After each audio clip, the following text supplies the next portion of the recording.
الحمد لله رب العالمين والعاقبة للمتقين والصلاة والسلام على سيد الأنبياء والمرسلين وعلى آله وأصحابه الطيبين الطاهرين أما بعد فأعوذ بالله من الشيطان الرجيم بسم الله الرحمن الرحيم كل من عليها فان ويبقى وجه ربك ذو الجلال والإكرام صدق الله العظيم غوث اعظم بمنے بے سرو ساما مددے قبلہ دین مددے کعبہ ایمان مددے بگرداب بلا افتاد کشتی ضعیفان شکستہ رات پشتی بحق خواجہ عثمان ہارون مدد کن یا معین الدین چشتی مدد کن یا معین الدین چشتی مدد کن یا معین الدین چشتی محقق عصر حضرت علامہ مفتی مصباح الحسین صاحب مفتی دارالقضاء اہل سنت و جماعت برادر گرامی قدر حضرت مولانا حافظ مقصود اشرف صاحب اشرفی، برادر بزرگ سید کلیم برکاتی صاحب وہ جملہ علماء کرام، حاضرین سنی اجتماع، پردہ نشین ماؤں اور بہنوں، السلام علیکم ورحمۃ اللہ وبرکاتہ۔ آئیے ہم اور آپ مل کر انتہائی عقیدت و محبت کے ساتھ اپنے اور ساری کائنات کے مرکز عقیدت، انیس بے کساں چارہ ساز درد منداں، ہم غریبوں کے غم گسار مصطفیٰ جان رحمت حضور احمد مجتبی محمد مصطفیٰ ارواح نافدہ صلی اللہ تعالی علیہ وسلم کی بارگاہ بے کس پناہ میں جس طریقے سے میں پڑھا ہوں آپ بھی میرے ساتھ مل کر بآواز بلند پڑھیں۔ الصلاۃ والسلام علیک یا رسول اللہ، الصلاۃ والسلام علیک یا نبی اللہ۔ رخ شہ کا داغ لے کے چلے لحد میں، عشق رخ شہ کا داغ لے کے چلے، اندھیری رات سنی تھی چراغ لے کے چلے، اندھیری رات سنی تھی چراغ لے کے چلے، اور یا رسول اللہ تیرے غلاموں کا نقش قدم ہے رائے خدا، تیرے غلاموں کا نقش قدم ہے رائے خدا، وہ کیا بہک سکے جو یہ سراغ لے کے چلے، وہ کیا بہک سکے جو یہ سراغ لے کے چلے، جنا بنے گی محبان چار یار کی قبر، جنا بنے گی محبان چار یار کی قبر، جو اپنے سینوں میں یہ چار باغ لے کے چلے، رضا کسی سگے طیبہ کے پاؤں بھی چومے، رضا کسی سگے طیبہ کے پاؤں بھی چومے، تم اور آہ کہ اتنا دماغ لے کے چلے۔ میرے پیارے آقا صلی اللہ تعالی، آپ کو یہ معلوم ہے کہ تقریباً ایک ہفتے سے یہ اعلان شہر بھر میں کیا جا رہا تھا کہ آج کی نشست میں سیدنا امام مہدی، جنہیں امام منتظر کہتے ہیں، ساری دنیا جن کا انتظار کر رہی ہے، سیدنا امام مہدی امام منتظر رضی اللہ تعالی عنہ کے حوالے سے کچھ معروضات پیش کرنے کی سعادت حاصل کی جائے گی۔ اور ظاہر سی بات ہے کہ آپ جانتے ہیں کہ جہاں پر جناب موسیٰ علیہ السلام کا ذکر ہوگا تو فرعون کا ذکر خود بخود آ جائے گا، جہاں پر امام حسین علی جدی علیہ السلام کا ذکر ہوگا تو یزید کا ذکر خود بخود آ جائے گا، تو جناب ابراہیم علیہ السلام کا جہاں پہ ذکر ہوگا وہاں نمرود کا ذکر خود بخود آ جائے گا، جہاں آدم علیہ السلام کا ذکر ہوگا وہاں شیطان کا ذکر خود بخود آ جائے گا، کیونکہ جب تک کہ رات کا تذکرہ نہیں کیا جائے اس وقت تک دن کی اہمیت پتہ نہیں چلتی، جب تک کہ کفر کی تاریکی بتائی نہ جائے اس وقت تک ایمان کے نور کی اہمیت لوگوں کو معلوم نہیں ہوتی، جب تک کہ باطل کا بطلان ثابت نہ کیا جائے اس وقت تک کہ حق سے لوگوں کو مکمل طور پر آگاہی نہیں ہوتی۔ تو چونکہ امام مہدی رضی اللہ تبارک و تعالی عنہ کا ذکر ہم نے کرنا تھا تو ساتھ ہی ساتھ دجال کذاب کا تذکرہ بھی کرنا تھا، کیونکہ امام مہدی رضی اللہ تعالی عنہ دجال کے ظاہر ہونے کے بعد ظاہر ہوں گے اور اس کی تفصیل ہم آپ کے سامنے پیش کریں گے۔ اس سے پہلے امام مہدی کا ظہور کیوں ہوگا اور امام مہدی کا ظہور کس علاقے میں ہوگا، کس سبب سے ہوگا، وہ ساری باتیں پیش کرنے کے لیے ایک چھوٹی سی تمہید کی ضرورت ہے۔ میرے پیارے آقا صلی اللہ علیہ وسلم کے پیارے دیوانوں، میں آپ کے ذوق پر آپ کو مبارکباد پیش کرتا ہوں کہ شہر مالیگاؤں کے لوگ مرکز کے اجتماع میں شاید اتنی جلدی نہیں پہنچتے، لیکن آج آپ کا جلدی اور اتنی تعداد میں پہنچنا یہ اس ذوق کی شہادت دیتا ہے کہ آپ کے اندر علم سیکھنے کا جذبہ آج بھی موجود ہے۔ میرے پیارے آقا صلی اللہ علیہ وسلم کے پیارے دیوانوں، اور آپ جان رہے ہیں، آپ کو پتا ہے کہ یہ عنوان کیوں منتخب کیا گیا، آج کی نشست کا یہ عنوان کیوں رکھا گیا۔ اس کی وجہ یہ ہے کہ آندھرا پردیش میں، مہاراشٹر کے بمبئی علاقے میں، اسی طرح سے کرناٹک میں، اسی طرح اور علاقوں میں، بلکہ عرب شریف میں بھی، اور اسی طرح سے ہمارے پڑوس کے ملک پاکستان میں بھی الگ الگ انسان کھڑے ہوتے ہیں، اور کوئی کبھی کھڑے ہو کر کہتا ہے کہ میں امام مہدی ہوں، میں امام مہدی ہوں، حالانکہ کہنے والے کہتے ہیں کیا پدی اور پدی کا شوربہ، یہ حالات ہیں، لیکن لوگ اپنے آپ کو مہدی کہتے ہیں۔ کبھی تو لوگ خود بخود کوئی سٹیایا ہوا دماغ مہدی ہونے کا دعویٰ کر دیتا ہے، یا کبھی کچھ لوگ جو ہے وہ کسی کو کھڑا کر دیتے ہیں، یا بالخصوص یہ یہود و نصارہ کی سازش ہے کہ یہود و نصارہ یہ چاہتے ہیں کہ ہر دن مسلمان ایسے مسائل کے اندر الجھ جائے، ایسے مسائل اور فتنوں میں پھنس جائے کہ ہم نے ان کے لیے تباہی کے جو جال بچھا رکھے ہیں، مسلمان آپس میں لڑتے رہیں مسائل کی بنیاد پر، اور ہم نے جو ان کو تباہ کرنا ہے اس تباہی کی ان کو خبر بھی نہ ہو، اور اس طریقے سے ہم اپنے جو ہے وہ باطل منصوبوں میں کامیاب ہوتے چلے جائیں۔ اس لیے کہ یہود و نصارہ کی عادت یہ ہے کہ اسلام کی آمد کے بعد سب سے زیادہ نقصان اگر کسی قوم کو پہنچا ہے تو یہود و نصارہ کو پہنچا ہے، اور وہ اول دن سے اسلام کے دشمن ہیں، اسلام کو نقصان پہنچانا چاہتے ہیں۔ میرے پیارے آقا صلی اللہ علیہ وسلم کے پیارے دیوانوں، اور سنی دعوت اسلامی کا یہ طرز امتیاز ہے، جب بھی جیسی ضرورت پڑی سنی دعوت اسلامی نے اس ضرورت کو پورا کرنے کی کوشش کی۔ جب عمل کی اصلاح کی ضرورت پڑتی ہے تو سنی دعوت اسلامی کے مبلغین اعمال کے حوالے سے گفتگو کرتے ہیں، اور جب عقیدے کی اصلاح کی ضرورت پڑتی ہے تو سنی دعوت اسلامی کے مبلغین عقائد کے حوالے سے گفتگو کرتے ہیں۔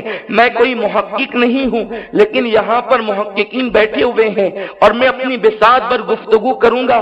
اگر میں غلطی کروں تو امید ہے کہ ہمارے علماء میری اصلاح فرمائیں گے اور میں ان کا ممنون ممنون و مشکور ہوں گا۔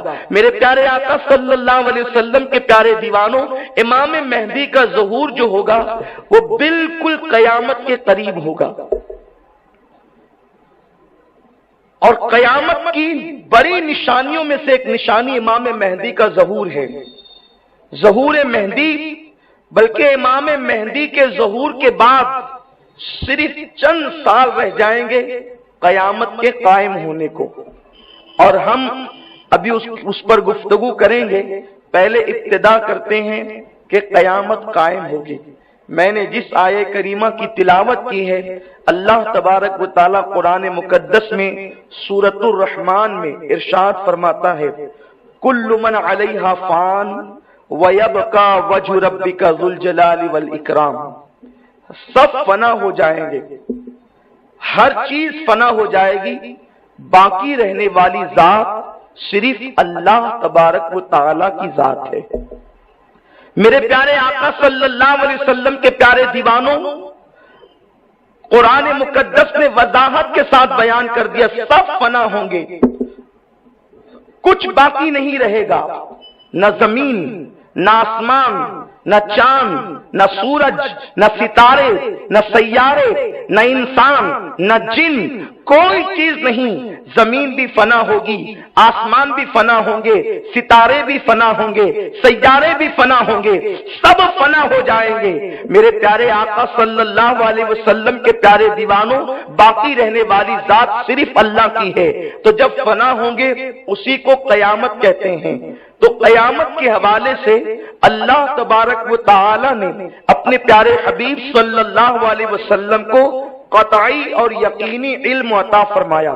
جیسے اللہ نے بہت سارے مغیبات پر، بلکہ علم ما کانا وما یکون میرے رسول کو عطا فرمایا، اسی علم ما کانا وما یکون میں قیامت کا علم بھی ہے، اور اللہ نے اپنے حبیب صلی اللہ علیہ وسلم کو علم قیامت عطا فرمایا کہ قیامت کے حالات اللہ کے رسول صلی اللہ علیہ وسلم جانتے ہیں۔ قیامت کا سن، جس سن میں قیامت آنے والی ہے، وہ بھی میرے رسول جانتے ہیں، میرے اور آپ کے آقا جانتے ہیں۔ قیامت کے بعد کے حالات بھی حضور جانتے ہیں، اس لیے کہ قیامت کے بعد کے حالات میرے رسول ہی نے تو بیان فرمائے۔ یہ کس نے بیان کیا کہ اللہ کے عرش کے علاوہ کوئی اور سایہ نہیں ہوگا۔ یہ قیامت کے بعد کی قیامت کا واقعہ نہیں ہے تو اور کیا ہے۔ اس کے بعد پھر میرے رسول فرماتے ہیں، لوگ پریشان ہو کر کے اپنا شفیع تلاش کریں گے، حضرت پریشان ہو کر کے اپنا شفیع تلاش کریں گے، حضرت آدم کی بارگاہ میں جائیں گے، حضرت نوح کی بارگاہ میں جائیں گے، حضرت ابراہیم کی بارگاہ میں جائیں گے، حضرت موسیٰ کی بارگاہ میں جائیں گے، حضرت عیسیٰ کی بارگاہ میں جائیں گے علیہم الصلاۃ والتسلیم، سارے انبیاء کی بارگاہ میں جائیں گے، لیکن سب یہی تو کہیں گے نفسی نفسی اذهبوا الی غیری۔ اور اس کے بعد جب جناب عیسیٰ کے پاس جائیں گے تو عیسیٰ علیہ السلام کہیں گے مجھے اپنی پڑی ہے، اگر تمہیں جانا ہے تو تم محمد عربی کے پاس جاؤ، اور سب لوگ میرے مصطفیٰ کے پاس جائیں گے، اور آقا اللہ کی بارگاہ میں حاضر ہو کر اپنے سر کو سجدے میں رکھ کر اپنی امت کی بخشش کرائیں گے۔ یہ میرے آقا ہی نے تو بیان کیا، بخاری شریف میں یہ حدیث پاک موجود ہے۔ میرے پیارے آقا صلی اللہ علیہ وسلم کے پیارے دیوانوں، جو کہتے ہیں کہ قیامت کا علم رسول کو نہیں، یہ ان کی خام خیالی ہے۔ نادان، تو میرے نبی کو اللہ کا محبوب بھی کہتا ہے اور کہتا ہے کہ قیامت کا علم ان کو نہیں۔ ارے جب تو اپنے محبوب سے کچھ نہیں چھپاتا تو خدا اپنے محبوب سے کیا چھپا رکھے گا۔ محبوب کہتے ہی اس کو ہے جس سے کچھ چھپایا نہیں جاتا۔ اللہ اکبر، وہ ایسا باغیرت رب ہے کہ اس نے سب سے اپنے آپ کو چھپایا، سب سے چھپایا، سب سے چھپایا، بہت قریب رہنے والے مرغ سدرہ سے بھی چھپایا، بلکہ جس عرش پر استوا کے فرمان جاری کیے اس عرش سے بھی چھپایا، اور جس سے کلام کیا، میٹھی میٹھی باتیں کی، تنہائی میں بلا کر جب اس کلیم نے کلام کرتے کرتے کلام کی لذت کو محسوس کیا تو دل میں خیال آیا جس کے کلام کی لذت کا یہ عالم ہے، اس کے جمال کی لذت کا عالم کیا ہوگا۔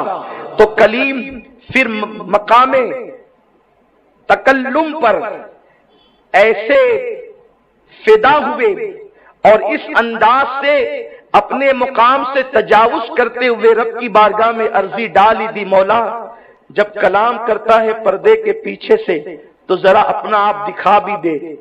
تو اس بارگاہ سے کسی کو نہ نہیں کہا جاتا، لیکن غیرت یہ ہے، اس رب کی غیرت، شان غیرت یہ ہے، جواد ہو کر، چونکہ وہ جواد بھی ہے اور غیرت والا بھی ہے۔ آقا فرماتے ہیں پوری کائنات میں مومنین کو اللہ نے غیرت دی اور سارے مومنین میں اللہ نے اپنے نبی کو غیرت والا بنایا، اور نبی سے زیادہ غیرت والی ذات خدا کی ہے۔ تو وہ جواد ہے تو وہ غیرت والا بھی ہے۔ جیسے اس کی شان جوادی کی کوئی مثل نہیں ہے، ویسے اس کی شان غیرت کی بھی کوئی مثل نہیں ہے۔ وہ بے مثال ہے ہر اعتبار سے، ہر صفت میں بے مثال ہے۔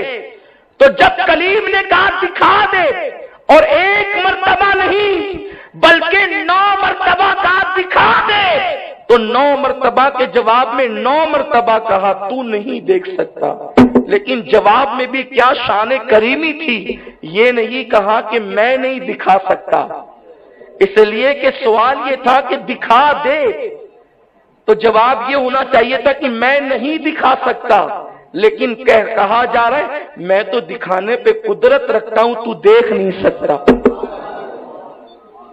تو سب سے چھپایا اور ایسا چھپایا کہ کہہ دیا هو الاول والآخر والظاہر والباطن، ایسا باطن کہ شے رخ سے زیادہ قریب ہونے کے باوجود بھی نظر نہیں آتا، تصور میں نہیں آتا، تخیل میں نہیں آتا، بیان میں نہیں آتا، زبان میں نہیں آتا، مکان میں نہیں آتا، عرش میں نہیں سماتا، کرسی پر نہیں سماتا، لیکن کہنے والے نے کہا ہے تو دل میں تو آتا ہے، سمجھ میں نہیں آتا، میں جان گیا بس تیری پہچان یہی ہے۔ تو کلیم سے کہا تو نہیں دیکھ سکتا، لیکن جب باری حبیب کی آئی تو حبیب نے کبھی نہیں کہا کہ مولا دکھا دے، کیونکہ حبیب حبیب ہوتا ہے۔ حبیب چادریں ڈال کر سو رہا ہے تو حبیب کو 70,000 فرشتوں کو بھیج کر دولہا بنا کر بلایا جاتا ہے لامکاں پر، اور کہا جاتا ہے تو مجھے دیکھ لے میں تجھے دیکھ لوں، دیکھنے کا مزہ آج کی رات ہے۔ تو جب اپنی ذات نہیں چھپائی تو اپنی بات کیا چھپائے گا؟ ارے موسیٰ کو بات بتائی، ذات نہیں بتائی، اس لیے کہ ذات ذات ہے، بات بات ہے، تو بات بتائی، ذات نہیں بتائی، اور جس کے لیے ذات کو بے نقاب کر دیا اس کے لیے بات کیوں چھپا کر رکھے گا؟ اس لیے ہم اہل سنت کا عقیدہ ہے کہ اللہ نے جتنا چاہا اپنے حبیب کو علم غیب عطا فرمایا، اور اس جتنے میں علم ما کانا وما یکون، یعنی سارے اولین اور آخرین کا علم موجود ہے۔ تو میرے آقا صلی اللہ علیہ وسلم کو قیامت کا دن، قیامت کی تاریخ، قیامت کا سن سب معلوم تھا، لیکن اللہ تبارک و تعالی نے اپنے حبیب صلی اللہ علیہ وسلم کو اس کی اجازت نہیں دی۔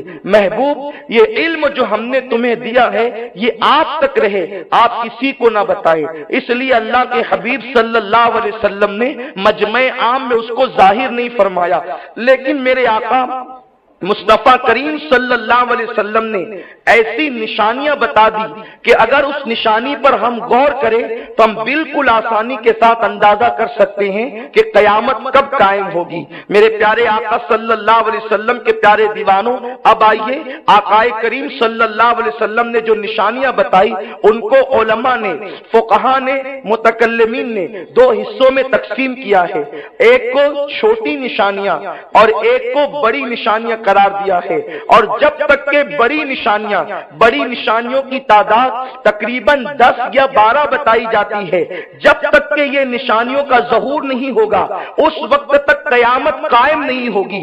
میرے پیارے آقا صلی اللہ علیہ وسلم کے پیارے دیوانوں، میرے آقا صلی اللہ علیہ وسلم نے یہاں تک فرمایا اگر قیامت کو ایک دن بھی بچے گا، ایک دن سے بھی بچے گا، تو اس ایک دن کو اللہ اتنا طویل کر دے گا کہ اس ایک دن کے اندر اللہ تبارک و تعالی یہ ساری بڑی نشانیوں کو ظاہر کر دے گا. یعنی قیامت قائم ہو ہی نہیں سکتی جب تک کہ یہ 12 نشانیاں یا 10 نشانیاں جو بڑی ہے، جس کو جو ہے وہ آیات کبریٰ بھی کہا گیا ہے، جب تک کہ یہ نشانیاں ظاہر نہیں ہوگی اس وقت تک قیامت قائم نہیں ہوگی. ایسے نہیں ہوگا کہ اچانک کبھی بھی قیامت آ جائے اور کسی بھی دن قیامت آ جائے. اکثر لوگ کوئی پمفلیٹ نکال دیتا ہے کہ فلاں صاحب فلاں جگہ سو رہے تھے اور انہوں نے خواب میں دیکھا کہ اللہ کے رسول تشریف لائے اور کہنے لگے کہ قیامت آنے والی اور فلاں وقت آنے والی ہے اور اس کو چھاپ کر کے بانٹو، جو بانٹے گا وہ کروڑ پتی بن جائے گا. اس نے نہیں بانٹا تو اس کا بیٹا مر گیا، اس کا بھائی مر گیا، اس کا یہ ہو گیا، اس کا اتنے لاکھ کا نقصان ہو گیا. اور میری قوم کا حال تو یہ ہے کہ جہاں پیسوں کی بات آئے پھر وہ ناجائز دیکھے نہ ناجائز دیکھے، بس آنا کدھر سے چاہیے، یہ قوم کا حال ہے. اور پھر وہ سلسلہ شروع ہو جاتا ہے پمفلیٹ بٹنے کا، اور پھر جب بعد میں خبر آتی ہے تو پتہ چلتا ہے بھائی یہ ناجائز کام ہے، یہ کرتے کیوں ہو؟ کہ ہمارے لیے اب کسی پمفلیٹ کی ضرورت نہیں ہے، ہمارے لیے اللہ کا قرآن اور مصطفیٰ کی حدیث کافی ہے، ہمارے بزرگوں کا نقش قدم کافی ہے. اب ہمیں کسی پمفلیٹ کی ضرورت نہیں ہے. میرے پیارے آقا علیہ السلام کے پیارے دیوانوں، تو عرض یہ کر رہا تھا یہ نشانیوں پر نظر رکھنا احادیث صحیحہ کے اندر سیاہ ستہ میں اور دوسری کتب احادیث کے اندر یہ نشانیاں بڑی وضاحت کے ساتھ بیان کی گئی. چھوٹی چھوٹی نشانیاں کچھ ظاہر ہو چکی ہے، کچھ ظاہر ہونے والی ہے، لیکن بڑی بڑی نشانیوں میں سے اکثر نشانیاں ابھی ظاہر نہیں ہوئی ہے. جب تک وہ ظاہر نہیں ہو جائے اس وقت تک امام مہدی کا تصور نہیں کیا جا سکتا، اس وقت تک قیامت کا تصور نہیں کیا جا سکتا. آئیے وہ چھوٹی نشانیاں کون کون سی ہے ذرا اس کا ایک جائزہ لے لیتے ہیں. ایک فہرست میں پیش کر دیتا ہوں تاکہ آپ اپنے گھروں تک بھی یہ بات پہنچائیں، کیونکہ ہم لوگ یہ دیکھ رہے ہیں کہ واٹس ایپ پر جو ہے لوگ چھوٹی چھوٹی کلپیں، یہ فلاں صاحب مہندی بن کر آ گئے اور وہ فلاں صاحب یہ بن کر آ گئے اور وہ فلاں صاحب یہ بن کر آ گئے، اس سے یہ باتیں عام ہوتی ہے اور ان کی گفتگو کے اندر اس طریقے سے ہارڈ گفتگو ہوتی ہے، لہجہ ایسا ہوتا ہے کہ آدمی مرعوب ہو جاتا ہے. کیونکہ جو شوبدہ باز لوگ ہوتے ہیں وہ بڑے کرتب جانتے ہیں، وہ سادگی نہیں جانتے، کیونکہ وہ پالتو ہوتے ہیں، وہ تیار کیے ہوتے ہیں. ان کو باضابطہ طور پر جھوٹ کو بولنے پر اور دروغ گوئی کی تربیت دی جاتی ہے تاکہ انسان متاثر ہو جائے اور پھر عورتیں زیادہ متاثر ہوتی ہے. میرے پیارے آقا علیہ السلام کے پیارے دیوانوں، بلکہ میرے آقا نے یہاں تک فرمایا کہ جب دجال نکلے گا تو سب سے زیادہ دجال کا کوئی پیروکار ہوگا تو وہ عورتیں ہوں گی. عورتیں بہت جلدی کسی بھی پروپیگنڈے سے متاثر ہوتی ہے، اس لیے ہماری گفتگو ان تک پہنچائی جائے اور آپ بھی دل کے کانوں سے سنیں. یہ جو چھوٹی چھوٹی نشانیاں ہیں اس کا ذکر کرتے ہیں. پہلی نشانی یہ ہے علم اٹھ جائے گا، علم اٹھا لیا جائے گا. علم اٹھانے کا مطلب یہ نہیں کہ علماء ختم ہو جائیں گے، علماء رہیں گے لیکن اس صلاحیت کے نہیں رہیں گے. عالم سیدی اعلیٰ حضرت امام احمد رضا خان محدث بریلوی جیسا عالم ابھی زیادہ نہیں، صرف 1 صدی گزری ہے. ہم چراغ لے کر نہیں بلکہ سورج لے کر تلاش کریں تو ایسا عالم نظر نہیں آتا. اعلیٰ حضرت کے زمانے میں آپ امام مالک، امام احمد ابن حنبل جیسا عالم تلاش کریں آپ کو نظر نہیں آئے گا. اور جیسے جیسے زمانہ آگے بڑھتا جائے گا علم اٹھتا جائے گا. عالم کہلانے والے تو بہت ہوں گے لیکن علم اتنا نہیں ہوگا. پہلے لوگ 18 سال پڑھتے تھے، 25 سال پڑھتے تھے، 50 سال پڑھتے تھے، پھر بھی ان کے نام کے آگے علامہ لکھا ہوا نہیں ہوتا تھا. آپ نے کبھی نہیں پڑھا ہوگا علامہ خواجہ عثمان ہارونی، علامہ معین الدین چشتی. یہ وہ لوگ ہیں جنہوں نے آدھی زندگی پڑھنے پڑھانے میں گزار دی. بلکہ یہ وہ علماء تھے جس پر نگاہ ڈالی اس کو عالم بنا دیا. لیکن آج 3 سال 4 سال 5 سال پڑھتے ہیں تو بڑے بڑے القابات ہوتے ہیں. میں کسی پر طنز نہیں کر رہا ہوں. لوگ جو ہیں وہ بلکہ ناظم لوگ خاص طور پر جس کو چاہے علامہ بنا دے. اور آج تو علامہ و مولانا کی اصطلاح اتنی آسان ہے جس کو داڑھی رکھ کے دیکھی تو پبلک کہتے ہیں مولانا صاحب آپ یہ نہ کریں، یعنی ہر داڑھی والا مولانا ہو گیا. یہ حالات ہیں. تو علم اٹھ جائے گا، یعنی کہ علم کا وہ تبحر، علمی صلاحیت، علم کا وہ معیار لوگوں کے پاس نہیں رہے گا. یہ قیامت کی نشانیوں میں سے ایک نشانی ہے کہ علم اٹھا لیا جائے گا. اور اس کے بعد قیامت کی دوسری نشانی یہ ہے کہ جہالت کی کثرت ہوگی، جہل کی کثرت ہوگی، لوگ جاہل ہوں گے، علم سے ناواقف ہوں گے، علم سے عاری ہوں گے. آج آپ دیکھ لیں قوم کی جہالت کا عالم یہ ہے کہ لوگ قرآن پڑھنا نہیں جانتے. ارے قرآن پڑھنا تو اپنی جگہ ہے، لوگ استنجا کرنے کی سنتیں بھی نہیں جانتے، لوگ طہارت کے مسائل بھی نہیں جانتے. جہالت کا عالم یہ ہے، لوگوں کو نماز پڑھنے کا طریقہ بھی نہیں معلوم. یہ قیامت کی نشانیوں میں سے نشانی ہے. تیسری نشانی قیامت کی یہ ہے کہ زنا کی زیادتی ہوگی اور لوگ اس بے حیائی کے ساتھ، ایسی بے حیائی کے ساتھ زنا کریں، جفتی کھاتے ہیں. اللہ اکبر. گدھے جس طریقے سے جفتی کھاتے ہیں اس طریقے سے لوگ زنا کریں گے، یعنی گدھے جہاں کھڑے ہوتے ہیں وہاں شروع ہو جاتے ہیں. اسی طریقے سے لوگ عورتوں کے ساتھ زنا کریں گے. زنا کی کثرت بڑھ جائے گی، عورتوں کی کثرت زیادہ ہو جائے گی تو زنا کی کثرت بڑھے گی، کیونکہ عورتیں اتنے پتلے پتلے اور باریک باریک لباس پہنے گی کہ کپڑے پہننے کے بعد بھی گویا کہ وہ ننگی رہے گی. ان کا جسم نظر آئے گا، وہ بالوں کی نمائش کرے گی، وہ حسن کی نمائش کرے گی، وہ آدھی آستینوں کے کپڑے پہنے گی، ان کے بدن کا نشیب و فراز جو ہے وہ نظر آئے گا. تو اس کی بنیاد پر زنا کی کثرت بڑھ جائے گی. آج آپ دیکھ لیں میرے رسول نے جو سروے رپورٹ پیش کی ہے، آج تم اپنی ماپے کی آنکھوں سے دیکھ لو، بیٹیوں کے بدن کا لباس اگر باپ میں حیا ہے اور باپ میں غیرت ہے تو نگاہیں جھک جاتی ہے. ایک بیٹی اتنا پتلا اور باریک لباس پہن کر سامنے آ جاتی ہے باپ کے کہ باپ کی نگاہ شرم سے جھک جانی چاہیے. لیکن آج کا بے غیرت باپ بیٹی کو اسی پتلے لباس میں دیکھ کر مسکراتا ہے. اگر کوئی عالم کہے تو لوگ کہتے ہیں یہ مولویوں کو کیا سمجھتا ہے. آج تو ترقی کا زمانہ ہے، آج تو ٹیکنالوجی کا زمانہ ہے، آج تو عروج کا زمانہ ہے. ظالموں، ننگا ہو جانا عروج نہیں ہے، حیا میں ڈوب جانا اس کا نام عروج ہے. سیدہ فاطمہ کے نقش قدم پر قائم ہونا اس کا نام عروج ہے. ارے جب بیٹیاں فاطمہ کے نقش قدم پر ہوگی تو وہ حیا میں ڈوب جائے گی، اور جس کے پاس جتنی حیا ہوگی اس کا ایمان اتنا مضبوط ہوگا. جب مائیں فاطمہ کی طرح نہیں ہو سکتی، کردار فاطمہ لیے ہوئی ہوگی تو بیٹا حسین کی طرح تو نہ ہوگا لیکن کردار حسین لے کر ضرور پیدا ہوگا. میرے پیارے آقا علیہ السلام کے دیوانوں، آج زنا کی کثرت ہو چکی ہے. آپ جن کی شرافت پر قسم کھا سکتے ہیں ایسے لوگ زنا کرتے ہوئے پکڑاتے ہیں. اللہ محفوظ رکھے. الیاذ باللہ، نکاح کو اتنا مشکل کر دیا گیا ہے کہ زنا آسان ہو گیا. لوجوں میں زنا، کارخانوں میں زنا، کھیتوں میں زنا، مکانوں میں زنا، دکانوں میں زنا، پارکوں میں زنا، سمندر کے کنارے زنا. اب تو زنا کے لیے باضابطہ طور پہ کلبیں کھل گئی ہے، اور اب تو دنیا کی حکومتیں یہ قانون پاس کر رہی ہے اگر لڑکی لڑکا دونوں راضی ہیں تو دونوں ایک ساتھ زنا کہیں بھی کبھی بھی کر سکتے ہیں، ان پر کوئی آبجیکشن نہیں لے سکتا. میرے رسول غیب کا نبی نے فرمایا تھا زنا کی کثرت ہوگی. آج زنا کی کثرت ہے.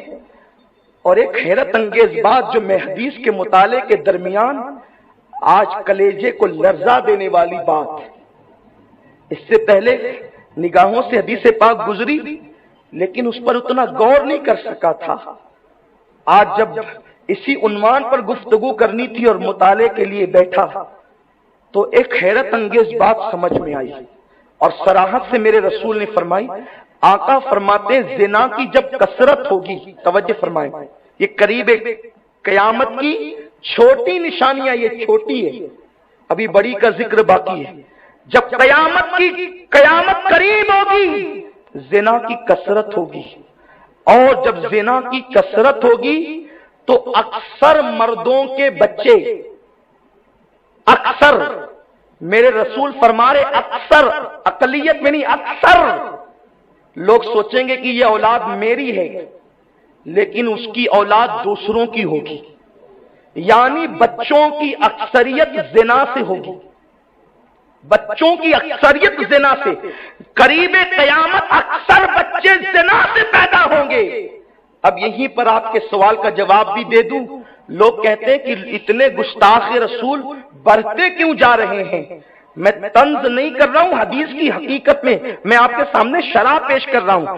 کوئی بندہ جو شریف النسب ہوگا، یعنی جس کا نسب ثابت حلالی نسب ہوگا، وہ نبی کا دشمن تو ہو سکتا ہے مگر گستاخ نہیں ہو سکتا۔